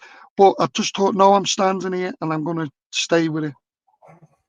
That's probably why it was good, because it was just off the cuff, you know what I mean? And yeah. But it's like, you could do that though. If you enjoyed it, you could go to the smaller ones and try and talk to them. You don't know what else is doing that. They won't engage. They won't engage, mate. The only reason they engaged last night is because there was just two of us there. They will not engage when there's a group of patriots there. They just will not. you know, you'll have these conversations from a distance, but you'll never be able to. And not just that, the police seem to the police caused the issue, because when we are having a conversation, the police come over and break it and say you're harassing and you're aggressive, and they just shut it. It's as if the police don't want it to happen. You know what I mean? Yeah. Yeah. But, It's yeah. what's the are they arresting people, like, or is that like a last resort thing? Because there isn't many arrests really, is there? Considering all the people that are there, so they're getting away with a lot of stuff. You've hit the nail on the head. So the reason there's not a lot of arrests, because a lot of them are peaceful. Yeah, at the bigger ones you'll get a few, but from both sides you get Antifa guys who are very violent. You'll get some of the patriots who are, you know, very agitated and a bit too keen. You'll get that everywhere, mate, at any protest, no matter what it is. It could be protest against fucking baked beans. Yeah. Yeah, you know, right. But the reason you don't see many arrests like that is because there's not many arrests. And the people who are arrested, what you'll find is a vast majority of the arrests, they're getting charged for something that they've done in the past. You know what I mean? It's not for being at a protest. But it's kicking off all over the world, like all over Europe as well. I've only just seen it this week. I've been watching a few, like, yeah, man, it's the same everywhere. I don't know on a scale, like how is there a table of like who's taken the most immigrants in the world, like, or in Europe? There is in Europe. I think Germany's the most, isn't it? Is there? Mm-hmm. Yeah, it is. For an island, no, you've got to put it in perspective of the amount of people that live in that country as well. You know, you've heard those stories. Well, it's not stories. You've seen in Southern Ireland. No, Southern Ireland's part of the EU. They got paid £8 billion to bring in, to house Ukrainian families, women and children at the war. And the people said, yeah, well, this is the right thing to do. And all of a sudden, these hotels and homes and everything, there's no Ukrainians in them. Even the Ukrainians in Ireland are complaining. And like there's one town, or one little town in Ireland there, which had 200 residents, and they put 230 of these all men into this one community. So how does that make sense? No. And is there no law to say the government has to tell the residents about this? Or No, not? no, none at all. They can put them next door to you tomorrow. They don't even have to tell you. They can put them in a house in your street. They can put them in a hotel on the corner. There's no need for them to even inform you or anyone within the community that this is happening. It is. So we're going to have another crazy one where somebody's going to get stabbed or something, and then that'll be it. That's all. Well, they've let this guy out. That's to annoy patriots, especially as they know there's a big protest coming up. They know people will be angered by that. I think it's been done deliberately. That's my own opinion. Just say, God forbid, he commits another act now while he's whatever he's doing. It's going to be, how do the British people take that? How do the lefties respond to that? Because they'll say it's one man. There's plenty of white English men doing it. That's their excuse to everything. It's, oh yeah, well, it's not his fault because that's the culture he comes from. We need to re-educate him. Why the fuck do we need to re-educate anyone? There is quite a big shout that though, Jim. Like if you honestly do believe that that's they're doing it on purpose, that's a big shout in it. You know what I mean? Well, I look at the time frame. I look at what's happening. I look at what local communities, the Muslim community of Southampton have put a complaint in. The Christian, not the Christian, the Church Society has put a complaint in, and they're saying that these people are going to walk through our community. No, what they're going to have is community members walking through their community. And in our community, there is mosques. That's in our community, and they're upset with that.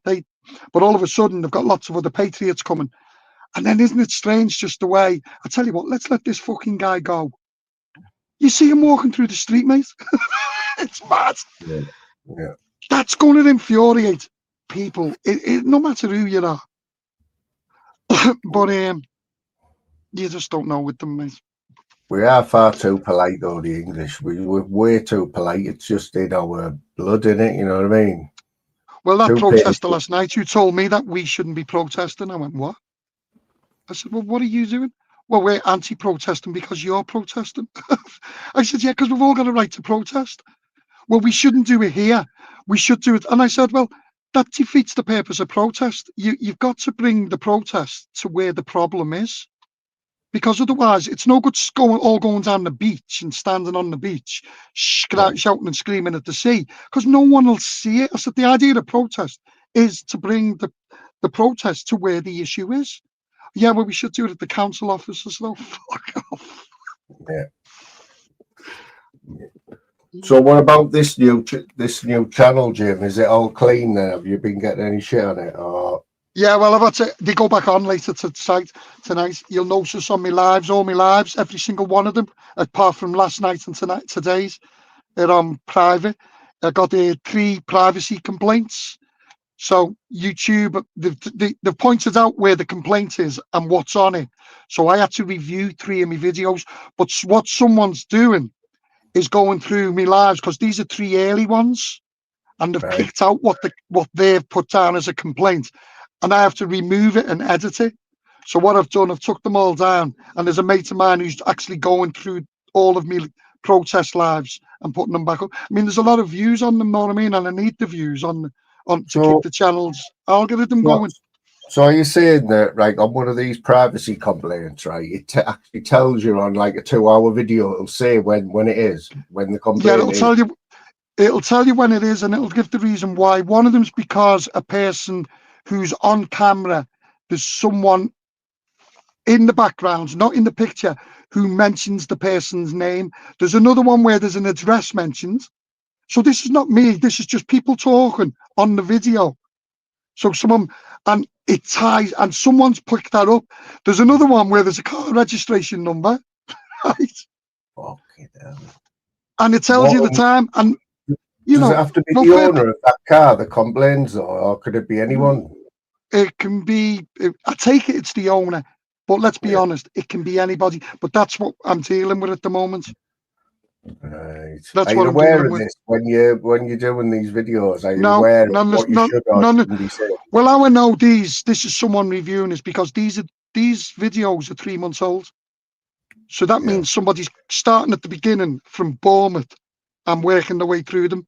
So I've just put them all on private, and as I said, I've got a mate who's reviewing everyone, and anything that fits within the YouTube guideline, he's just either blanking it, cutting it, or taking the sound out. It's fucking a lot of work, but as I said, for the algorithm to keep getting the views, I need to keep them videos up, because otherwise, if you haven't got the I'm sure there's one button now, Jimmy, on StreamYard or you in the studio, YouTube studio, right, where it does all that automatically for you. It finds where they are, where the problems are. Like obviously, it tells you, and it edits. Yeah, but the problem is the problem is with using the YouTube app is that it'll start cutting massive sections out, because it picks up on too much. You know what I mean? And it takes away you. Yeah, so that's it really on it, mate. Yeah, I think that one last night had about, I think it had 9,000 views. yeah, for a one-off like that, you know, it wasn't too bad. Considering what was going on, don't forget you had every other auditor and YouTube guy up at Epping. So you had everyone was in Epping. I mean, all them videos must have got 1 million views, you know what I mean? And yet I'm still getting 9,000 people in, you know, watching a video. It's not too bad, know what I mean? I've Considering, been watching Hammers as well. Hammers is a good one, isn't he? yeah, he He does gets a lot, about mate. like I seen him. Fucking does. I seen him tapping Tommy Robinson there when he come out of court the other week. He was tapping him on the shoulder, trying to get him on the cam. He's a good lad, Thomas. I like him. Can you remember him from the pod rep when we done that football thing? He used to go on there with us, didn't he? Yeah. That's where I met him on there. So he's been about for years, him. I met him, I had a coffee with him up in Canary Wharf, and then I met him in Parliament Square a few months ago. He's a really nice guy. He really was just down to earth fucking guy, you know what I mean? Oh, he's I know I met him. He come down to Oxford to support. I advertised that we were going to Oxford because they weren't getting many turning up, and he turns up and he was really good. He got racially abused at Oxford. He's the only one. By the lefties. Some beds, doesn't he? Goes on the bed, some beds. Well, it was, you know, they're calling us racist, and he got racially abused to the fact that they arrested the woman. And that says it all. But the press didn't report that, mate. They didn't fucking pick that up. You know what I mean? They didn't want to know. So you said before that you reckon the mainstream is changing a little bit, and do you reckon it's the tide's turning with the news? I think it has to. When you've got, if you look at the mainstream media online sites such as the Mirror, the Telegraph, and all these, they're now actually using YouTubers' content. So no, the videos, they're just taking the sound out. They're using that. But what it is, they're seeing, and I'll give you that example. BB audits, not Bear Britain audits, BB, 1 million views on a single fucking live. That's unbelievable. On a live, and they realise when you look at, I'll give you an example. I done the Southampton protest the Saturday before last. I think I got 29,000 views. The Mail done the protest on their live, and they got 1,400. No, well, to us, 29,000 is quite a lot, isn't it? And then you look at how many views are out there. You know what I mean? There's views out there, mate, on that. Look, to me, it's important. Otherwise, I wouldn't do it. If I was getting 50 views, exactly. I wouldn't do it. I would still protest, but I wouldn't go live. But the reason I protest is it's like when I went to Cosham, that 1 hour video for Cosham where there was 22 of us just protesting against the town, the council in that town, that got 39,000 views in 1 hour. And I thought, for fuck's sake, it was 39,000 other people who didn't realise that there was a problem in Cosham. And, you know, that to me is important. I think you're aware, like, while you're videoing how many people are watching, because it jumps up very quickly on YouTube. You know, have you seen? It can jump up 100, jump up by 100, like in 10 seconds, 20 seconds for no reason. You're not aware. I was with the Cosham one because there was a few people there who were saying, "Who are you? And what channel have you got?" And then a guy come over to me and says, "I've just put it on our Facebook group." And then later on in that evening, I said to him, he said, "Hey, thanks for that." He said, "That was really good live." He says, "You know, it was good what you done, and we thank you for it." And then he turned around and said, "Yeah, no." I said, "Thanks for you." And I said, "Fucking hell." And he's got 114,000 people on his Facebook group. I thought, fuck it now. So that jump, because like I was watching, I did see I had the usual 50, 60, and then it jumped to like 500 within a minute. I just thought, Jesus Christ. So then you know what I mean? But then you know yourself that you've drove home, put a video, put an album on, and it's had like 3,000 views, and you haven't said a word. You know what I mean? You just drove home with No, it's playing Pink mad, Floyd. isn't it? When it's on Pink Floyd and you see Pink Floyd, and I get like 2,000 views, and then I drive for 2 hours with nothing but drill music, and it got like 17,000 views. I'm thinking, fuck it. It was nightmare, mate. It was torture driving home, listening to 2 hours of drill music, but it's 17,000 views. And people in the chat putting pictures of guns up and everything. Jesus Christ, man. Are you not getting stopped in the street yet, like Jim, around your area and that? Or anyone else aware of you doing this? It doesn't bother me, mate. Doesn't literally bother me. Yeah. It's, you know, it's my community, it's my area. I'm not doing anything wrong. I'm certainly not going to be told by other people that I shouldn't be doing it. I've given people the opportunity to convince me why I shouldn't do it, put their argument forward, and I've still got this concern. I'm not political. I don't give a shit about the government or anybody within the government or certain individual names. They don't bother me.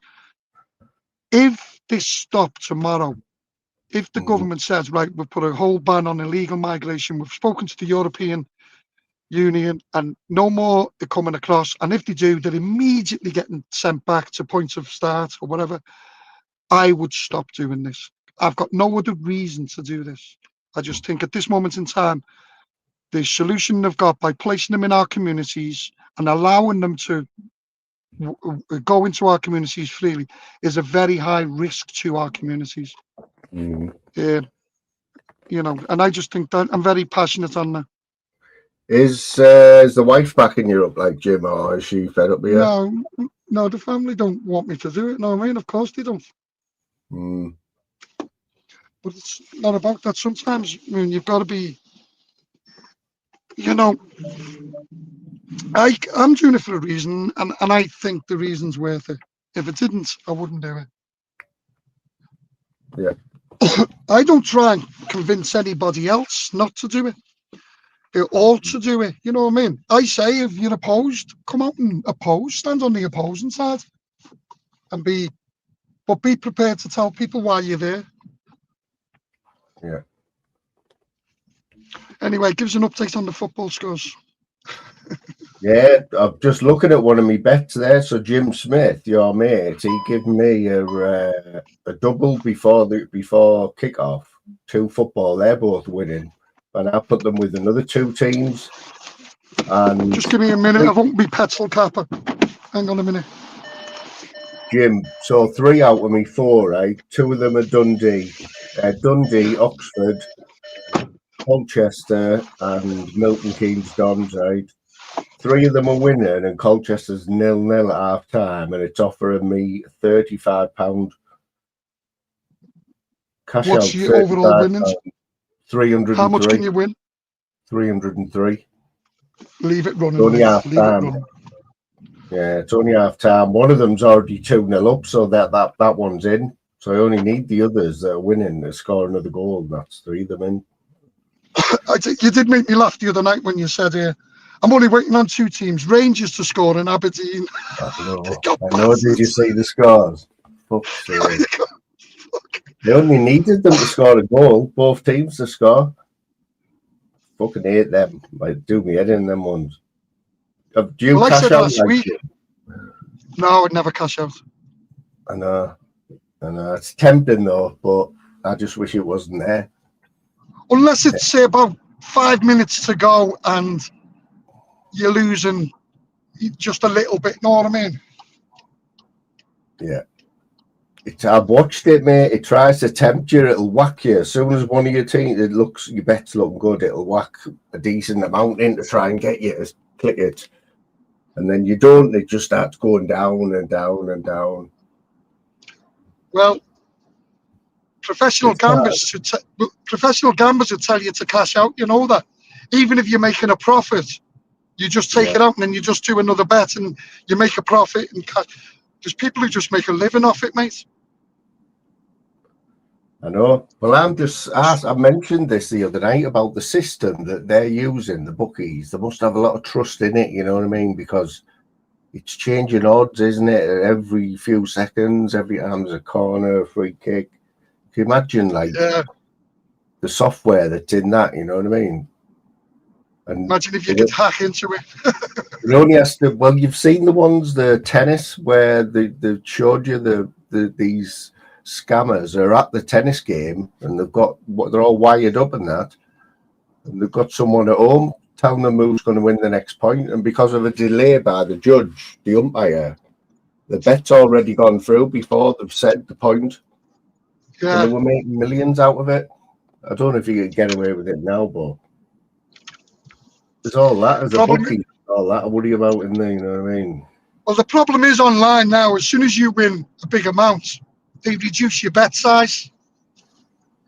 Where they don't do that in the bookies too. You can go in and put a bet on, you can put as many bets as you want on. But as soon as you win online, they just start reducing. No, if I do a £50 win and I'd say it comes in at 10-1, and then the next race I do a £50 win, they just say, now, so no, your limit's £30, and they just start putting stupid limits on you. Yeah. You like a little flutter, don't you, now and again? Oh, yeah, Jesus. I lose too much, mate. Fuck me. Have you not had any a decent win lately? No. No.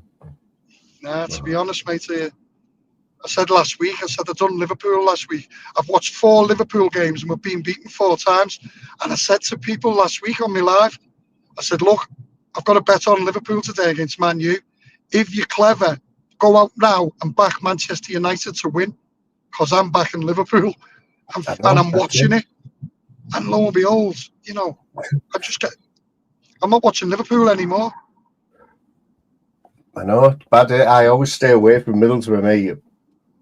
But honestly, we were 7-4 the other night, right? To beat Ipswich 7-4. We were at home, right? We're flying. I couldn't believe it was 7-4, like, and we won. I think we won 2-1, didn't we? Or 2-0. Yeah. No, but that was a bank. They're the bets professional gamblers will do, you know, $4,000 on that. You've just won $7,000. Yeah, I thought it was a mistake, mate. I thought, how can we be 7-4? Yeah, you always get one. There's always a side like that, isn't there? We're really on form, and you think, fucking hell, why? For what reason did that price? But we're at home today, and we're getting beat by Wrexham 1-0 at half time. So I don't know what that says. Thomas. What price are they now then to win? We are. So look. I bet. I haven't looked yet, but I bet they're about 7-2 or something. Yeah, it's a good price, you know, because they're on form, aren't they? Mm. You know, you imagine the half-time talk now. The guy throwing the Lucas 100-30 we are now to win. Yeah, it's just over 3-1. See, some people do that, wait for a team to go down 1-0. Mm. You know, the prime example was Liverpool the other night in Europe. Really off form, 1-0 down. You think they're going to get beat. And all of a sudden, Liverpool are 5-2. No, which is a good fucking price. Yeah, it's like when you're watching on the app, on the Virgin Bet app, you're watching, like, as the goals go in, then the money they're going to pay you changes straight away. You know what I mean? And like, even if one team gets somebody sent off, like, the money just goes right down. You know what I mean, or right up if it's against you. Shit like that, you know. But betting will always be there, mate. I think everyone likes a bet. What have you made of all this? What have you made of all this YouTube fucking arguing? It's gone worse, mate. I'm not being funny, it has. So the other night, Jim, right? You know how long I've been doing these lives for, right? The other night was the most I've ever had in a live. 111 people. Jesus Christ. And that was and it was just, I hardly do them now, mate. You know what I mean? I've never really like changed the way I do them, or they've never really had a theme, you know. But I just go in a few chats and say hello, and then over the past few weeks, I've had a couple of people in the chats who have said, "Oh, Zeus, what do you think of this?" And I just haven't responded to them because I don't really fucking care. You know what I mean? I'm not being nasty. I just don't really care about some guy who I'm never ever going to meet, don't see, and the only thing, you know what I mean? But to them, it's really important. It's well, you know who was on this morning? You know, jumped on, you know, Axel, don't you? You know, Yeah. jumped on his live this morning. Fucking Expo.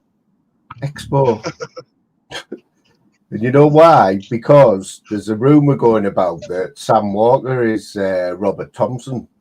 You know, who killed Jamie Bulger. Have you heard that one before? rumours being going about for years. He's not. Well, they're What's making a mean of it now. What's Expo's opinion?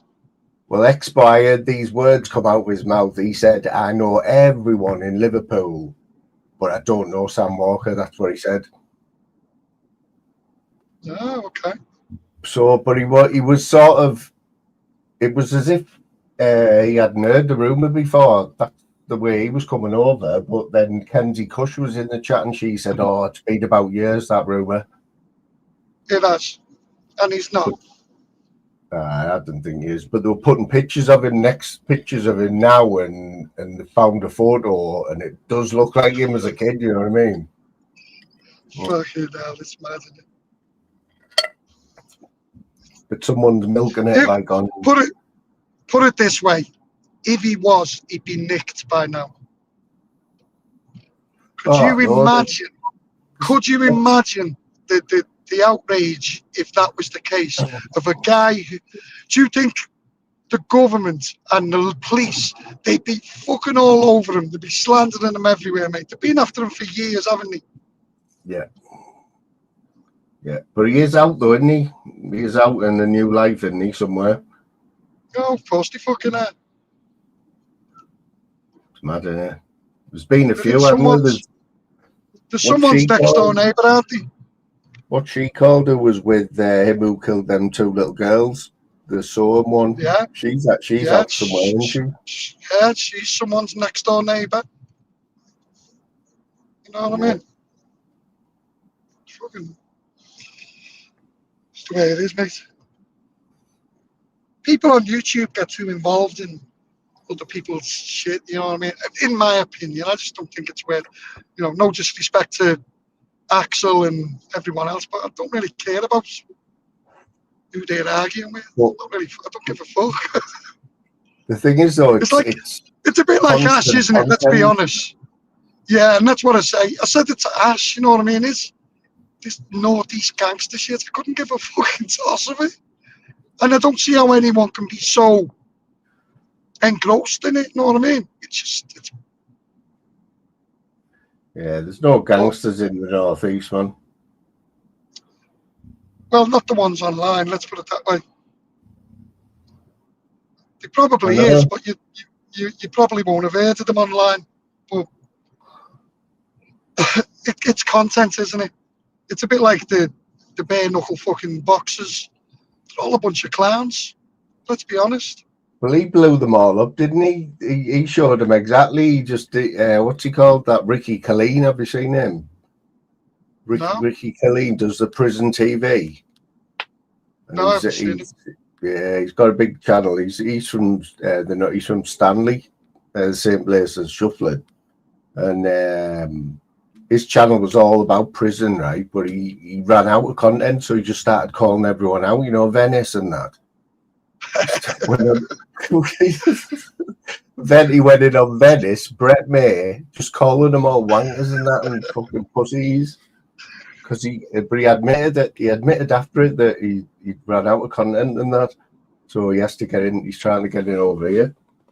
Well, they're not fighters, are they? Let's be honest. I mean, you've had more fights than fucking Paul Venice and Brett May put together. I can guarantee you. I know there's I've seen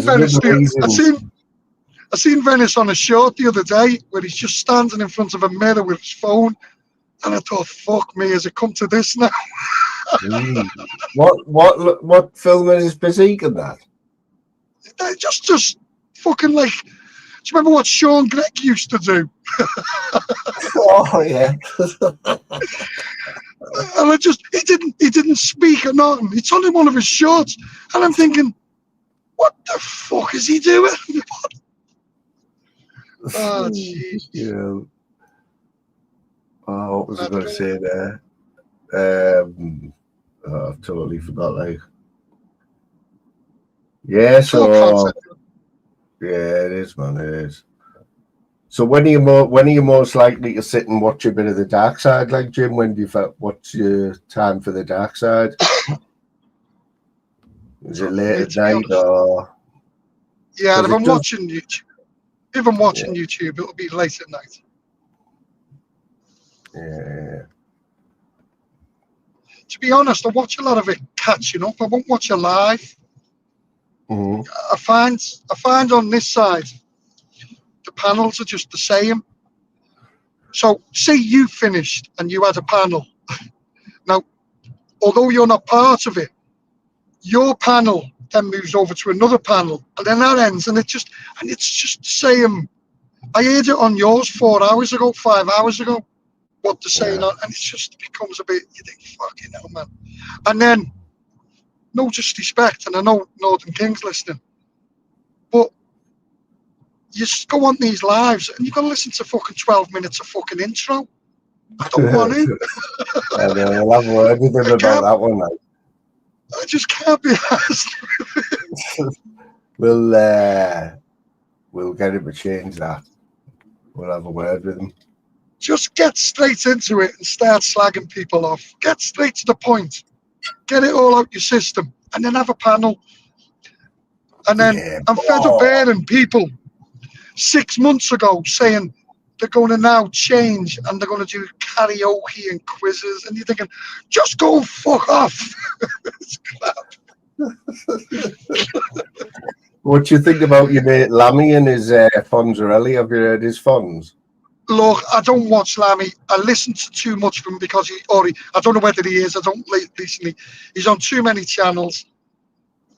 Me and Lammy have come to an agreement without speaking to each other or writing to each other. Is I don't like him. I would never in my life ever trust him, ever. And that's my opinion. And let's leave it at that. So that's fair enough, isn't it? That's fair dues. Lammy will take that, but he's. Then that's it. He says it, doesn't he? Yeah. Then that's just it. So let's just leave it at that. Doesn't mean I'm right. It just means I don't like him. That's it. This is what I wanted to mention. So my mate Art Hostage, right? He's having the week of his life because you know the heist at the Louvre. Yeah, he's the expert. Yeah, he's milked the life out of it, Jim. He's milked the life out of it. Oh fucking hell, man! Has he classed anyone yet? Yeah, I was listening the other night. No lie, right? Art will back me up here, right? He was throwing names out. He was throwing names out for him. No, see, that's the problem with Art. He knows a lot of stuff, but he mentions too many fucking names.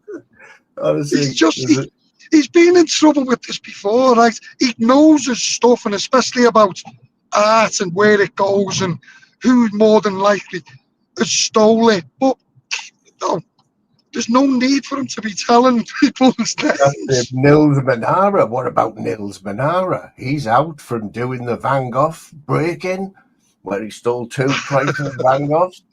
He should be out of jail now. He's got to be on the hit list. It was funny as fuck. Don't get me wrong. I used to listen a lot to Art. Just listen to him. Oh man, his voice is quality. But he's got that. He's got one of them where he can.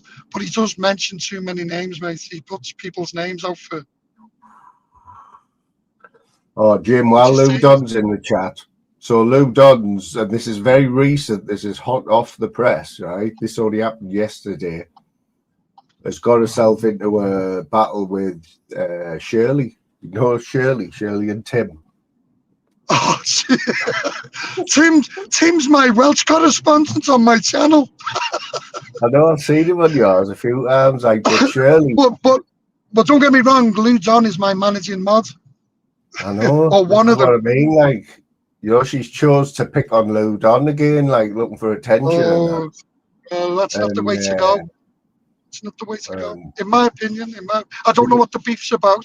It was in your chat last night. Oh, for fuck's sake.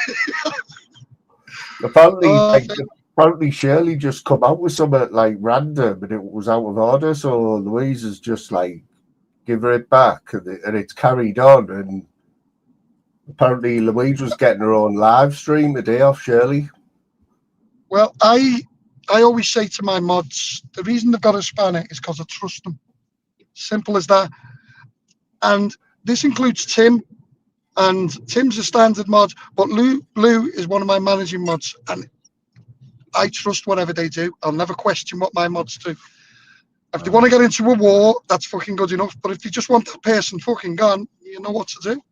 Nah, but she wouldn't even do that. I don't think she wouldn't block her. You know what I mean? She just. But look, they come into my chats. They come into my chat to do what they're doing. I'm sure Lou John didn't and wouldn't start that argument up. So why should she have to put up with it? You know, and that's the way I look at it. Look, I'm not defending anyone here, but my mods are there for a reason. I've got Alan Snackbar, man. He's fucking brilliant. Where do we know him from? Has he been about for a while? Like? He just follows protests, mate. He's not from this side. If he ever come over to this side, he'd fucking shit himself. Oh, yeah. Fucking hell, man. He'd think, what the fuck's going on over here? Yeah, I don't think you'd ever shake the dark side off, though, can you? We've all been here for years now. It's like... Well, I reference it to what I'm doing now, mate. And you're facing a bunch of anti-protesters, and you can put names to them from the dark side. You'd say, if, like, for instance, that was such a person, that's that person. Yeah. I just think this side, and I know they call it the dark side, it's very, very small community, and they think it's massive, but it's not. But I just think it's gone beyond a fucking joke. Putting pictures of kids up and mentioning people, it's just dirty, man. It's dirty. Yeah. It's just fucking dirty. And they're all to blame. Everyone's to blame because we say we love it, and this is, you know, we want this to. But the problem is, they're all on these calls with each other, and they're all fucking recording each other. None of them trust each other, and yet they call themselves friends. It's fucking mad, isn't it? Like, you've seen what I'm like. Me and you're like, I would never put myself in that position where you're having these offline conversations about YouTube. It's not that fucking important. It just makes no sense. Like I speak to like a few people off here, and there's not a chance in the world that they would ever put like anything up, you know what I mean, and say, "Oh, look at this, look at this." Yeah. And it must be mad when you're talking to like a bunch of people on here who are well known for it. They must know that you don't just stop sending them voice messages or stop texting them. Stop. You hear it all the time, don't you? And what I hate, this is what pisses me off.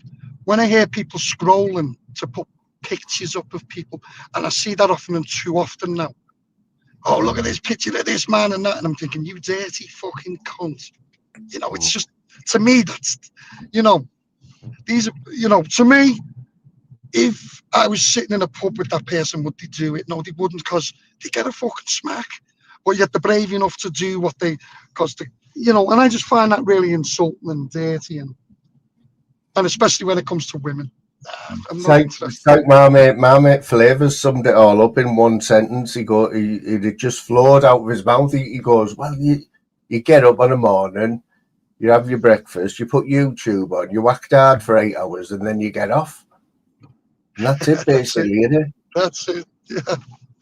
You come on here, you act hard, and then you get off. Yeah, there's nothing wrong with that. but not fucking putting the vile out that they put out. Never mind. Look, it is. That's why it's called the dark side. So you're on your way home now, like, are you home? No, I've got about a mile and a bit to go. Well, Nearly yeah. home. So you're gonna be taking the wife out for a nice meal or something tonight? No. I'm going to be watching the fight tonight. And So I might where go is to it? casino. Where exactly is it from? I haven't got a clue, mate. I haven't got a clue. Or it's on normal time, innit? There's a believe boxing so, match yeah. on in there.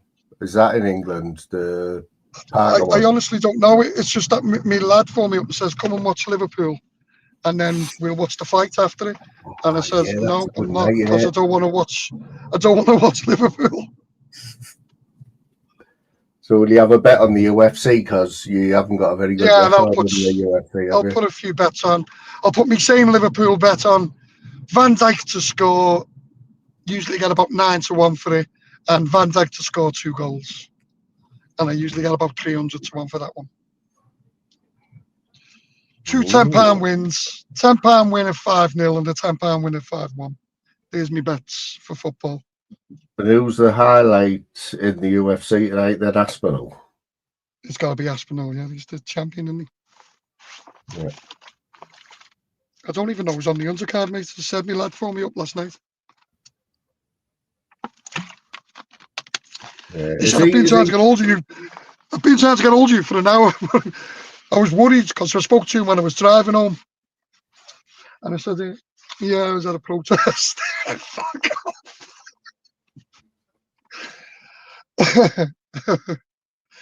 Oh, dear, man.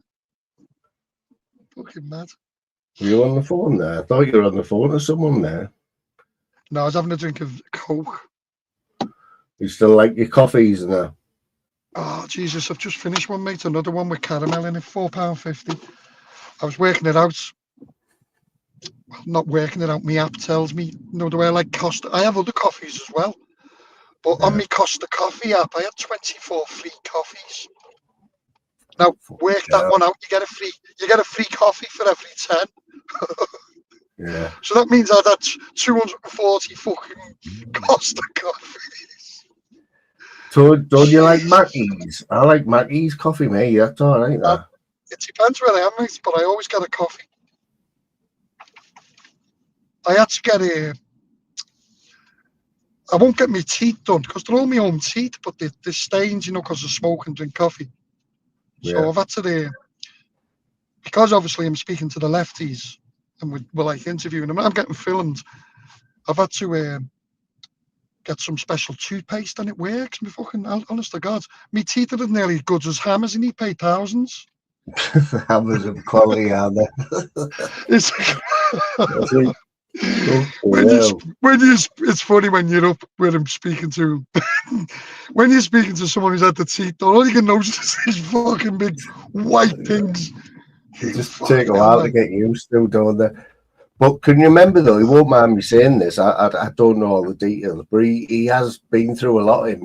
He's. I know. Do you know? Got I know some he sort has. of disability, hasn't he? He's got a disability, Well, I think. He's got a hell of a story. A massive story. Which I is. remember it. Yeah. He's fucking. But the guy's been through a massive He amount. shouldn't really be here, should he? He shouldn't really be here. He shouldn't. You know what I mean? Fair play to him. Yeah, He's he a did really tell good the lad, story, didn't he? He did tell us the story, but I think a lot of people now won't know that about him. You know what I mean? No, they don't. They don't. But he has got a story. Well, yeah, give He's him really, a bit of respect. do you know what I like about him, mate? He's just dead honest. You can tell when you're speaking to somebody. When you speak to somebody, you think every word he's just said to me there is fucking the truth. He's really a nice guy. I fucking. No. People say I'm a poor judge of character, but I don't think I am. Have you met any knobheads then, Jim, while you've been out? Any knobhead auditors who you thought, oh, he's a fucking knobhead? Have you? No, I think if they're out covering the protests, whether I hate them or dishate them, it doesn't bother me. I think they're doing a good cause. I know a lot of people say, oh yeah, but they're only doing it for super chats and memberships and all of that. And I disagree with that. I think they put so much effort into it that it is a job to them.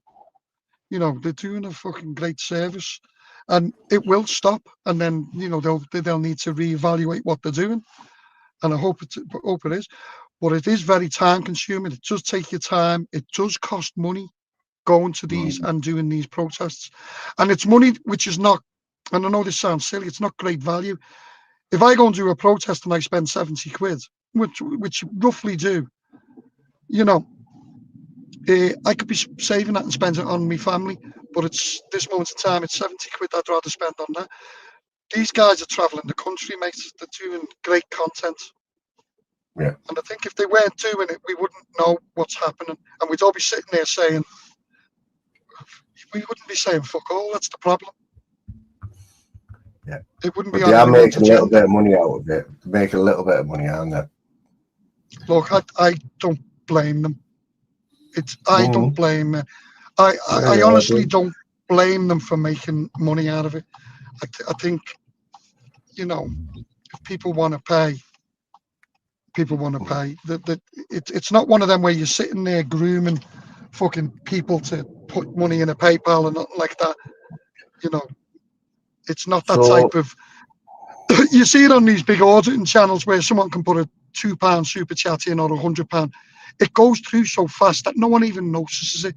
So it's not as if people are getting compliments for doing it. It's just that people feel, yeah, do you know what, it's worth it.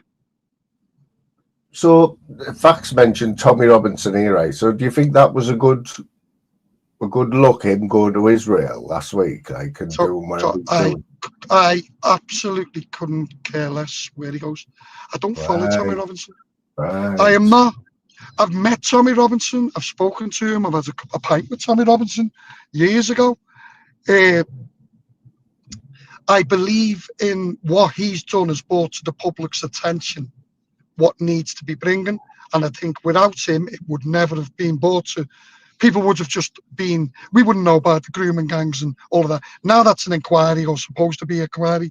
I think with the free speech, we would have all been shut down by now, only for Tommy Robinson, I think. So he's bought certain things. But that's as far as I go. I couldn't really I don't care what he does. Honestly, it's not part of my agenda. I don't really care. Yeah. You know. Okay. I didn't know that. Would I want him for Prime Minister? What the fuck, no. I think he's good at what he does as a journalist. But his political views, I just don't know. It just don't bother me. Oh, I didn't know that. I thought he was like a spokesperson for all the Patriots. That's it. No, not in the slightest bit. And that's the beauty of it. The Patriots are community people led. They're led by people from the community. And you see that at the Patriot rallies and marches. They're led by a community. Tommy Robinson's not a figurehead and never has been. A lot of people follow. We'll have Nick Tanconi from UKIP. You'll have Nigel Farage from Reform, who people will support from the community. It's community led. Tommy Robinson's not our leader. And that's why the government hate what's happening. That's why the government cannot stand what's happening. And that's why people are starting to realise, well, hang on, these are local community people. These are not Tommy Robinson, all of them. Do they like Tommy Robinson? Yeah, the vast majority probably do. Some people hate him.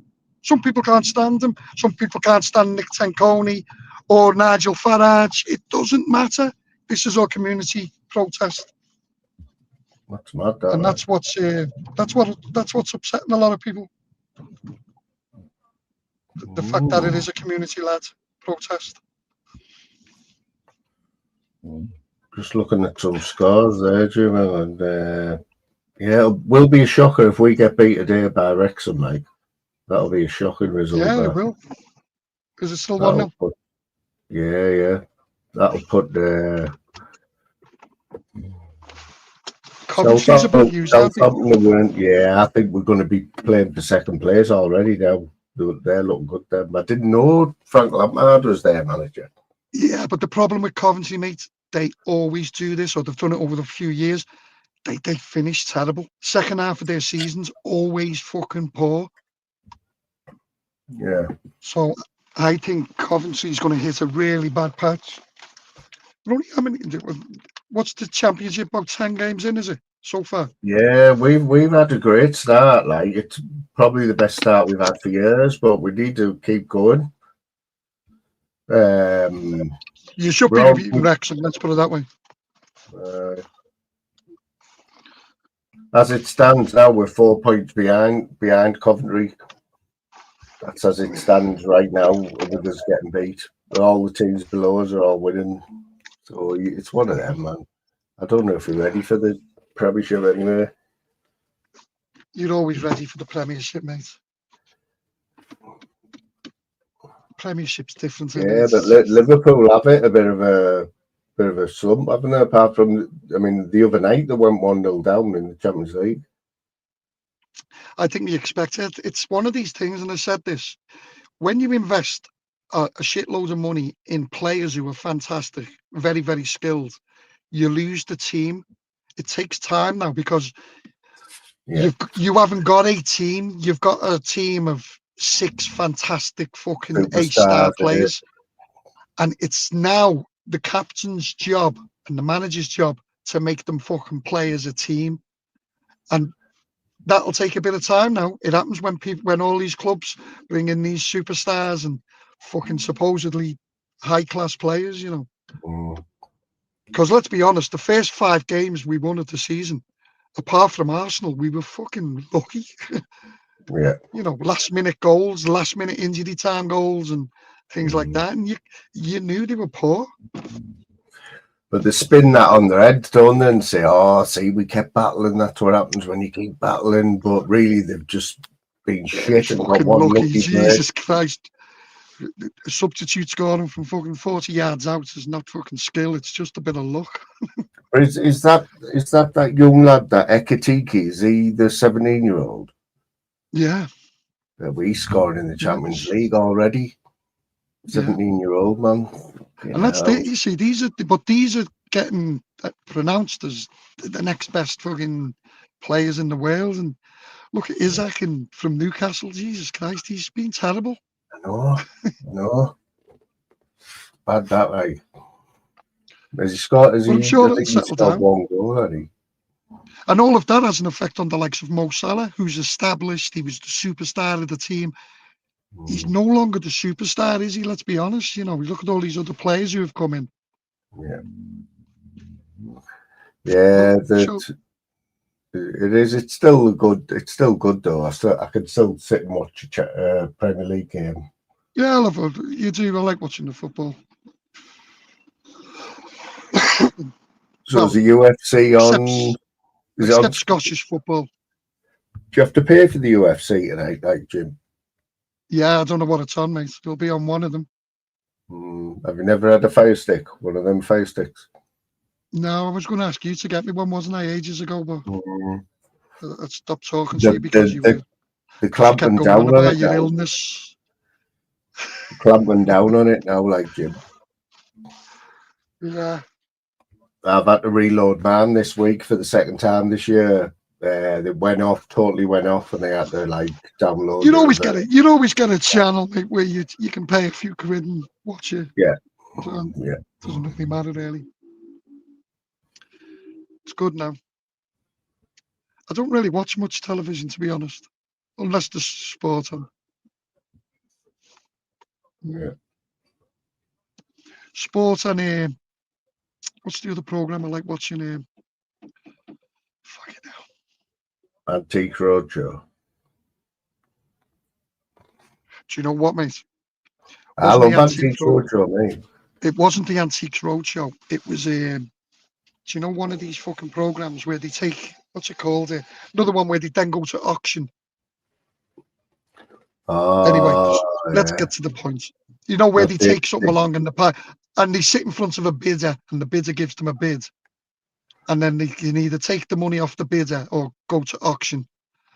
Anyway, Racing Post horse racing book from Ascot, 1986. competition in one of the newspapers because there was no internet then.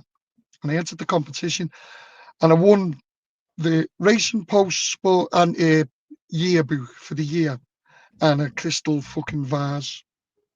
And the horse racing book was signed by every jockey at the meeting and every trainer at the meeting. Really? What? You've just won that? I won this in 1986. Oh, sorry, mate. Go on. Right? And it was sitting in the house for roughly 21 years. And she said to me, will you get rid of that fucking book? Right? Will you get rid of that book?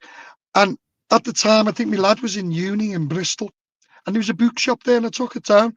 I threw it in the fucking boot of the car, and I went and I said to the guy, "Is this book of any interest to you, mate?" And he goes, "You're looking at it.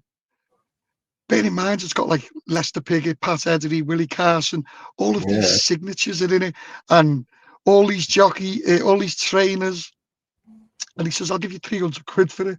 And I took it, and I was watching this program a few months back, one of them. And this person goes, "Oh, I've got this book." It was my fucking book. Never. Listen to this. She offered him $3,000 for it. What? And he went, no, I'm not taking that. Because the guy come in, the fucking idiot guy, he goes, "No, go to auction." In auction, it's $5,000. Oh, fucking hell, I sold it for £300. It was my book because it was the only prize. So it's about 50-year-old by then, isn't it? Yeah. Yeah. It was 50, nearly 50 years old. Oh, it's amazing what people will buy, though, isn't it? 40 odd years old. But it has all these champion jockeys in it, mate. It's like, does that happen anymore? You know, where these people move house or the people die and they go in the loft and find like a fucking Van Gogh or something, or what's he called, that bloke, a Lowry or something like that in the loft. I don't know, does it still happen? You still on Antiques Roadshow, you see it, don't you? I was cleaning out the drawers. I was cleaning out the drawers and I found this Fabergé egg. Fucking hell. Jesus fuck, man. I remember this is one of my mad questions years ago on a live, right? I said, everyone's got one of them, you know, a knick-knack drawer in the kitchen where it's just got absolutely everything in, right? And you said, yeah, I've got one. I said, what's the weirdest thing you found in there? And you said, somebody's ashes. Did you have someone's ashes in a drawer in your house or something? It wouldn't surprise me, mate. All my drawers now are full of fucking mobile phones and fucking, honest to God, I've just got to do something about it. Oh, you keep your old mobiles, do you? Oh, I've got a phone there from fucking when mobile phones first become mobile. I know. I have got about 10 of them somewhere in a bag. This is nowhere to lie. All my mobile phones, I spent about 3 hours charging them all. I got a big box of them in the end, a big shoe box full of them, and I charged them all. And this is nowhere to lie. The box was in the shed, and you know when the government put out that alert? Oh, no way. They all start fucking beating, did they? The fucking lot of them. It's just like, because they were every single one of them was connected to my Wi-Fi.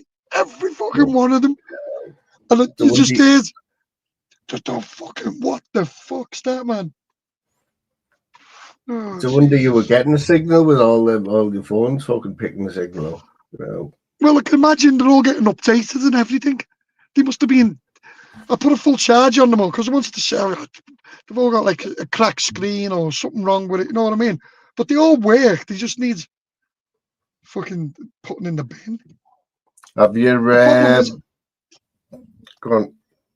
Problem is, they've got masses and massive pictures on them. You know, family pictures. So I thought I'll get them. I'll have to connect them to the laptop and put everything on the laptop. But then I've got laptops with just family pictures on them. Yeah, man. Yes. Have you done any exciting jobs recently? No. Are you not going up? No, are you not going up a height anymore? Then, no, is there no more chance of that? No, it's all generator work, mate. To be honest, Is there? there's not a height really at the moment. Would you still do that, like if you had to? Not really. No. See, the beauty of it is jobs like that I know in advance. You know, you've got to be prepared for it. It's just, You're not like Fred Didner, are you? You'd have to get someone in, wouldn't you? well, everything's health and safety now, mate. Everything. When you were looking for someone a while back, Jim, was that when you had this job? When you're looking for somebody like Yeah, to help you out with someone. something? Yeah. Took someone Like on as well, mate. A Oh, Polish have you? lad. There's no English lads. Not a single English lad fucking interested in it. So you only had one applicant? No, I had a few applicants, but he was the one who I knew wouldn't let me down. And The good workers, aren't they? The Poles, like. not just that, mate. He was excellent. His qualifications were fantastic. Right, so he's not like an apprentice. He's like you No, showed him how to be better now. Well, it was a good job as well because it's not a salary. The salary it's a partnership. You know what I mean? So I get the contracts and he does the work, but I only take a small percentage of the contract. So you know, if a contract's worth 10,000 quid, and I'm taking that, you know, he's making 9 grand on that job. Don't forget the trade he's in. He can make that 9 grand in a week or 10 days. You know what I mean? So it's good salary, and there's plenty of work. Well, so is he's not shadowing you then? He's away doing no, other he things. assists. No, he'll assist with certain jobs, installs and stuff like that. Is he good banter? So have you had a bit of banter with him then? Is he good English and all that? Perfect English, mate. Yeah, really good. Nice one. So does he go out on the road as well? Yeah. Does what I do, except he doesn't video it and play Pink Floyd. Nice one, mate. So you actually got you're an employer now then? Well, as such, yeah. Is that easy, like, Jim? Is it easy, or have you had to, like, there's a lot of paperwork involved and stuff, isn't it? No, it's easy, mate. Well, is it for tax and all that and pensions and everything? Accountant looks after tax. My lad looks after my pension. That's financial advisor, so that's what he does. He deals in that. Very good at what he does as well. Can you give us a bit of advice, right? So when I first started working at where I work now, when I was like 20-year-old, I had a pension there, right, for like 6 years, right? Then I went to work for another company and I had a good pension with them for 8 years. Then I come back to where I first started, where I am now, and I've had a brilliant pension with them since I've been back, which is about 17 years. Yeah. I've just got a letter off the ones that who I'm with now, saying, do you want to merge all your pensions in with us? No.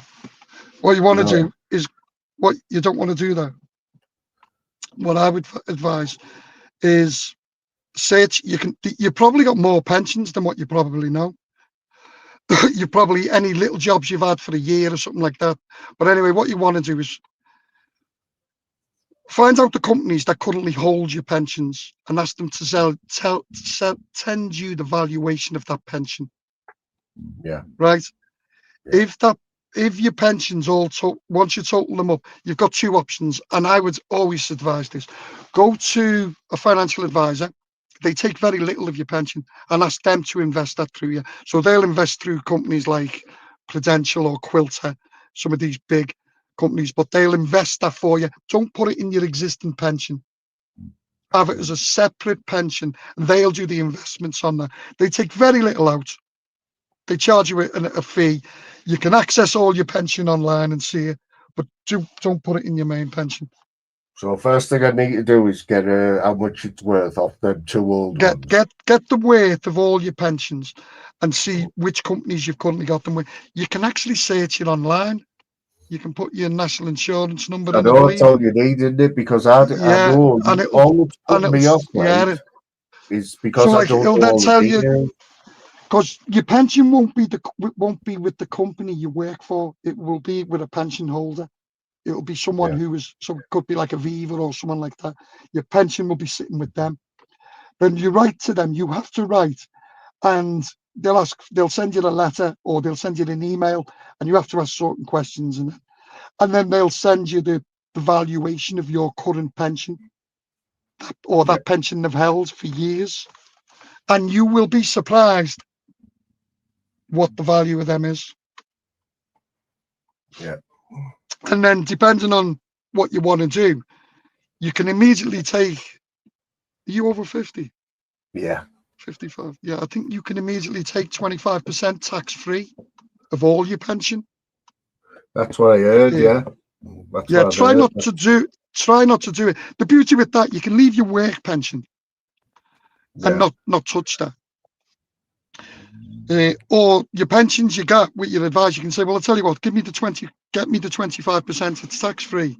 You're entitled to that straight away anyway. But don't only take it if you need it. It's there if you want it, you know. Right. So that's what it is. That's But what people don't have let been your doing. company, don't put all your company pensions into the company pension, because I'm not being funny. Even though it might look a great deal, you're probably getting a lot less than you get through and putting it with a financial advisor, and though that is company investing it for you. There's three different levels they have. They have a very low risk one, which is equivalent to your company pension. It's very, very low risk. It makes a profit, but very little. Then there's a medium risk where there's a little bit of risk involved. Then there's a high risk where that's depending on you which one you want to go in. And the reason you do that, and I'll give you an example. What private company financial advisor do? Say like we've got the budget coming up now, haven't we? Now, the likelihood is after the budget, the market will probably crash a little, the British market. So what financial advisors do when we're managing your pension, they will move all of your shares that they've got in British companies to other countries, other things. And you'll find that during that period, they'll move it back into the FTSE and all of that once it settles back down again. But they know you're going to lose 10%, 20% of your pension after a budget, because the budget's going to be so crippling. And they pre-plan that and say to you, look, this is what's going to happen. And they tell you, no. I'll do that. I'll do that. I have been meaning to do it for years, but it's always put me off because I didn't have all the details and that. But you only need your national insurance number, don't you, really? Yeah, once you find out, it'll give you a list of the companies that currently hold pensions under your name. They won't be, they will not be the company you work for, because there'll be companies that they used, and some of them companies have closed down but passed that pension on to another company, and they just sit there. There's so much money in unclaimed pensions that people don't realise it. I advise anyone who's worked to go onto that website and put your national insurance details in, and it'll tell you, no, it's money. It belongs to you. Yeah. Too right. I work for a company. I'll give you an example. I work for a company, a grounds working company. I'm only with them for like 4 years, but it was I was very young, but I knew I was paying a pension, and I just thought, it's never going to be worth anything. But when, as I said, when my financial advisor, they done all that for me, and I think that pension alone was worth like £17,000. Just that one little, the fucking hell, you know. Well, that's it, isn't it? The one I've got now, Jim, it's something like, I was looking at some old slips, and I was paying something £70 a week. So you're paying £70 a week. Imagine your company's tripling that, or 2.5 times No, that. that's it. I was paying 35, but it was 70 was going in, or they were doubling it. You know, they were putting the same in, and they have been for 17 years. There you go. And every bit of that will be making profit over the years.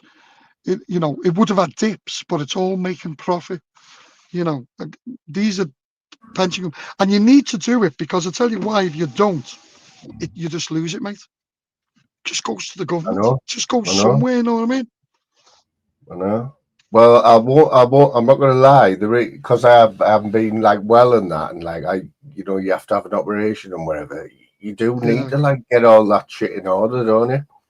You do, mate. You do. Honestly, you've never ever So, for thought instance, about it before. if all your little pensions come to say they come to 40,000 quid, you can get 10k of that tax free straight away. Tax free. Yeah, You know, and that's going to help you with a new car or something like that. of course it is, mate. It's going to let me get me neck sorted out and not have to go back to work for another 6 months. You know what I mean? Yeah. That's all. But like I say, work, they have been all right with us at the minute, but I'm not breaking the law, you know what I mean? I've been there a long time. I've had all my sick notes in. I've showed them every letter. So they know I'm not pulling the legs, you know what I mean? No, you've got rights, mate. You've been there as well, you know, for a long time. But there will come a point where they say, oh, enough's enough, you know what I mean? But And when they do, make sure the deals is good for you. They just can't say yeah, we that's what I terminate your mean. employments. They've got to offer you a package for you to move or leave. Just make sure it's right for you. Yeah. Yeah, that's why I need to look into all that shit. Borough have just scored. Told you. 80th minute, 1-0. There you go. They end up winning. 100 to 30 you could have had. Could put 30,000 quid on it. And in 10 minutes' time, you would have had Yeah. 130,000 pounds. Honestly, Imagine if you would have done that. Imagine if you would have put 30 grand on it, and now it's 1-1. Would you cash out? yeah, I wouldn't. Because I bet you now the favourites. I bet you the 8-11 favourites now. These people, you know, like go to the races and like, or not even at the races, who just put thousands on a horse. Like, imagine when they're watching it, like what they're going through and that. Never mind someone like me. I've thought about me sticking a grand on a. I don't think I'd put it on a horse. I'd put it on a football game, because at least I'd get a little bit of excitement for the money. You know what I mean? I've put 5 grand on a fucking MMA fight. I know. Yeah, I wasn't going to mention that. I thought, no, I better not. I know you're nutter. I couldn't believe that. Were you drunk when you put it on? Yeah, but I was going to put it on anyway. Well, yeah. I want it back the next fight, so it doesn't matter, you know. But it does matter because I don't win. Let's be honest, I don't fucking win in gambling. I have to be honest. I can't sit here telling everyone I fucking win. If I was to add everything I'd lost, you know, over the years, I've been gambling since I've been 14. It's probably £1 million. Easy. I can remember my auntie, you know, she was a black sheep of the family, right? She proper black sheep, you know, bit of an alcoholic and that, and always gambling. And she won £77,000 on a scratch card. Fucking hell. You know what the first thing she did the first thing she bought was? A house was falling. A house was falling to bits, right? It was a proper dump. She went out and bought a big, massive American fridge freezer. You know, they're like the walk-in ones. Like, she had no carpet in the house or loads of broken windows, but she went and bought a freezer. She just blew it all, Oh, mate. Jesus Christ, man. I see. She blew it all. I seen her in Tab last week and I avoided her. That's my own auntie. I went the other way. And she's still got the big American freezer. I don't know. Probably it'll be empty though. But broken now, innit? Fuck's sake, man. We're all fucking mad, I tell you. Yeah, so I think I'll watch that match tonight. Because as you can imagine, Jim, I'm total opposite of you. I'm really bored shitless at the minute, you know, through the day. Yeah. The highlight of my day is like walking to the shop or getting on the bus to the town or something. It's shocking. Yeah. Right. It's like tomorrow. I'm looking forward to tomorrow, but I'm not. It's fucking mad, mate. I know I have to go. But so what are you thinking is going to happen? What's on your mind, like? What you worried about? Depends on the turnout. You know, what's on my mind is that, you know, I go to these protests and they're peaceful. I just think, we don't know. And I know I can understand why the Patriots have organised such a big turnout, because, you know, you seen from my live last Saturday, if you were watching it, you know, some of those people attacked the women, you know, and it was intimidating. We were peaceful right up to that point, you know. And then So you're worried about that someone's going to get hurt. You're not worried about, like, it's going to look bad for everyone. You know what I mean? You think someone's going to get hurt. I just hope that the people who attend are respectful. You know what I mean? We're walking through a community where, yeah, you're going to have an opposition, but we've just got to be focused on with the reason why we're doing it. And I'm just hoping that everyone turns up as under the same mindset. I mean, there's going to be enough people there to say, you know, but then again, we don't know who's going to turn up. We haven't got a clue. Is a protest and a march, are they two different things? Well, when you protest, if you're protesting against a hotel or something, it's you're at that location. You'll have your opposition against you. When you're marching through a community, you're going to get people back and forth with each other, you know what I mean? So a march is more vulnerable to kick off, perhaps. And then you've got the police. The police don't help, mate. Yeah. Sometimes, you know, they cause the divide. They overman it or over exaggerate little issues. So you're going to get people arguing, but they'll fucking start barging and battering, and so it's going to be Well, interesting. we'll have it all on camera if shit like that goes off. You know what I mean? Yeah, and that's the thing. Yeah, everything's going to be on camera tomorrow. Okay, now. Yeah. Anyway, Right. I'm going to go. Yeah, I'm going to call it a day as well, Jim. Nice talking to you, though, mate. As always. Nice to see you again. And I might see you in a few chats, but I'll be up watching tomorrow, mate. Keep an eye on your chat. Have a good day, everyone in the chat. Have a good evening. I'll catch you later, mate. Respect, man. Respect. Take care. Yeah, tea time now anyway, folks. So, yeah, always good to talk to Jim, like, innit? You know what I mean? But my tea's about ready, so I'll catch you all a bit later.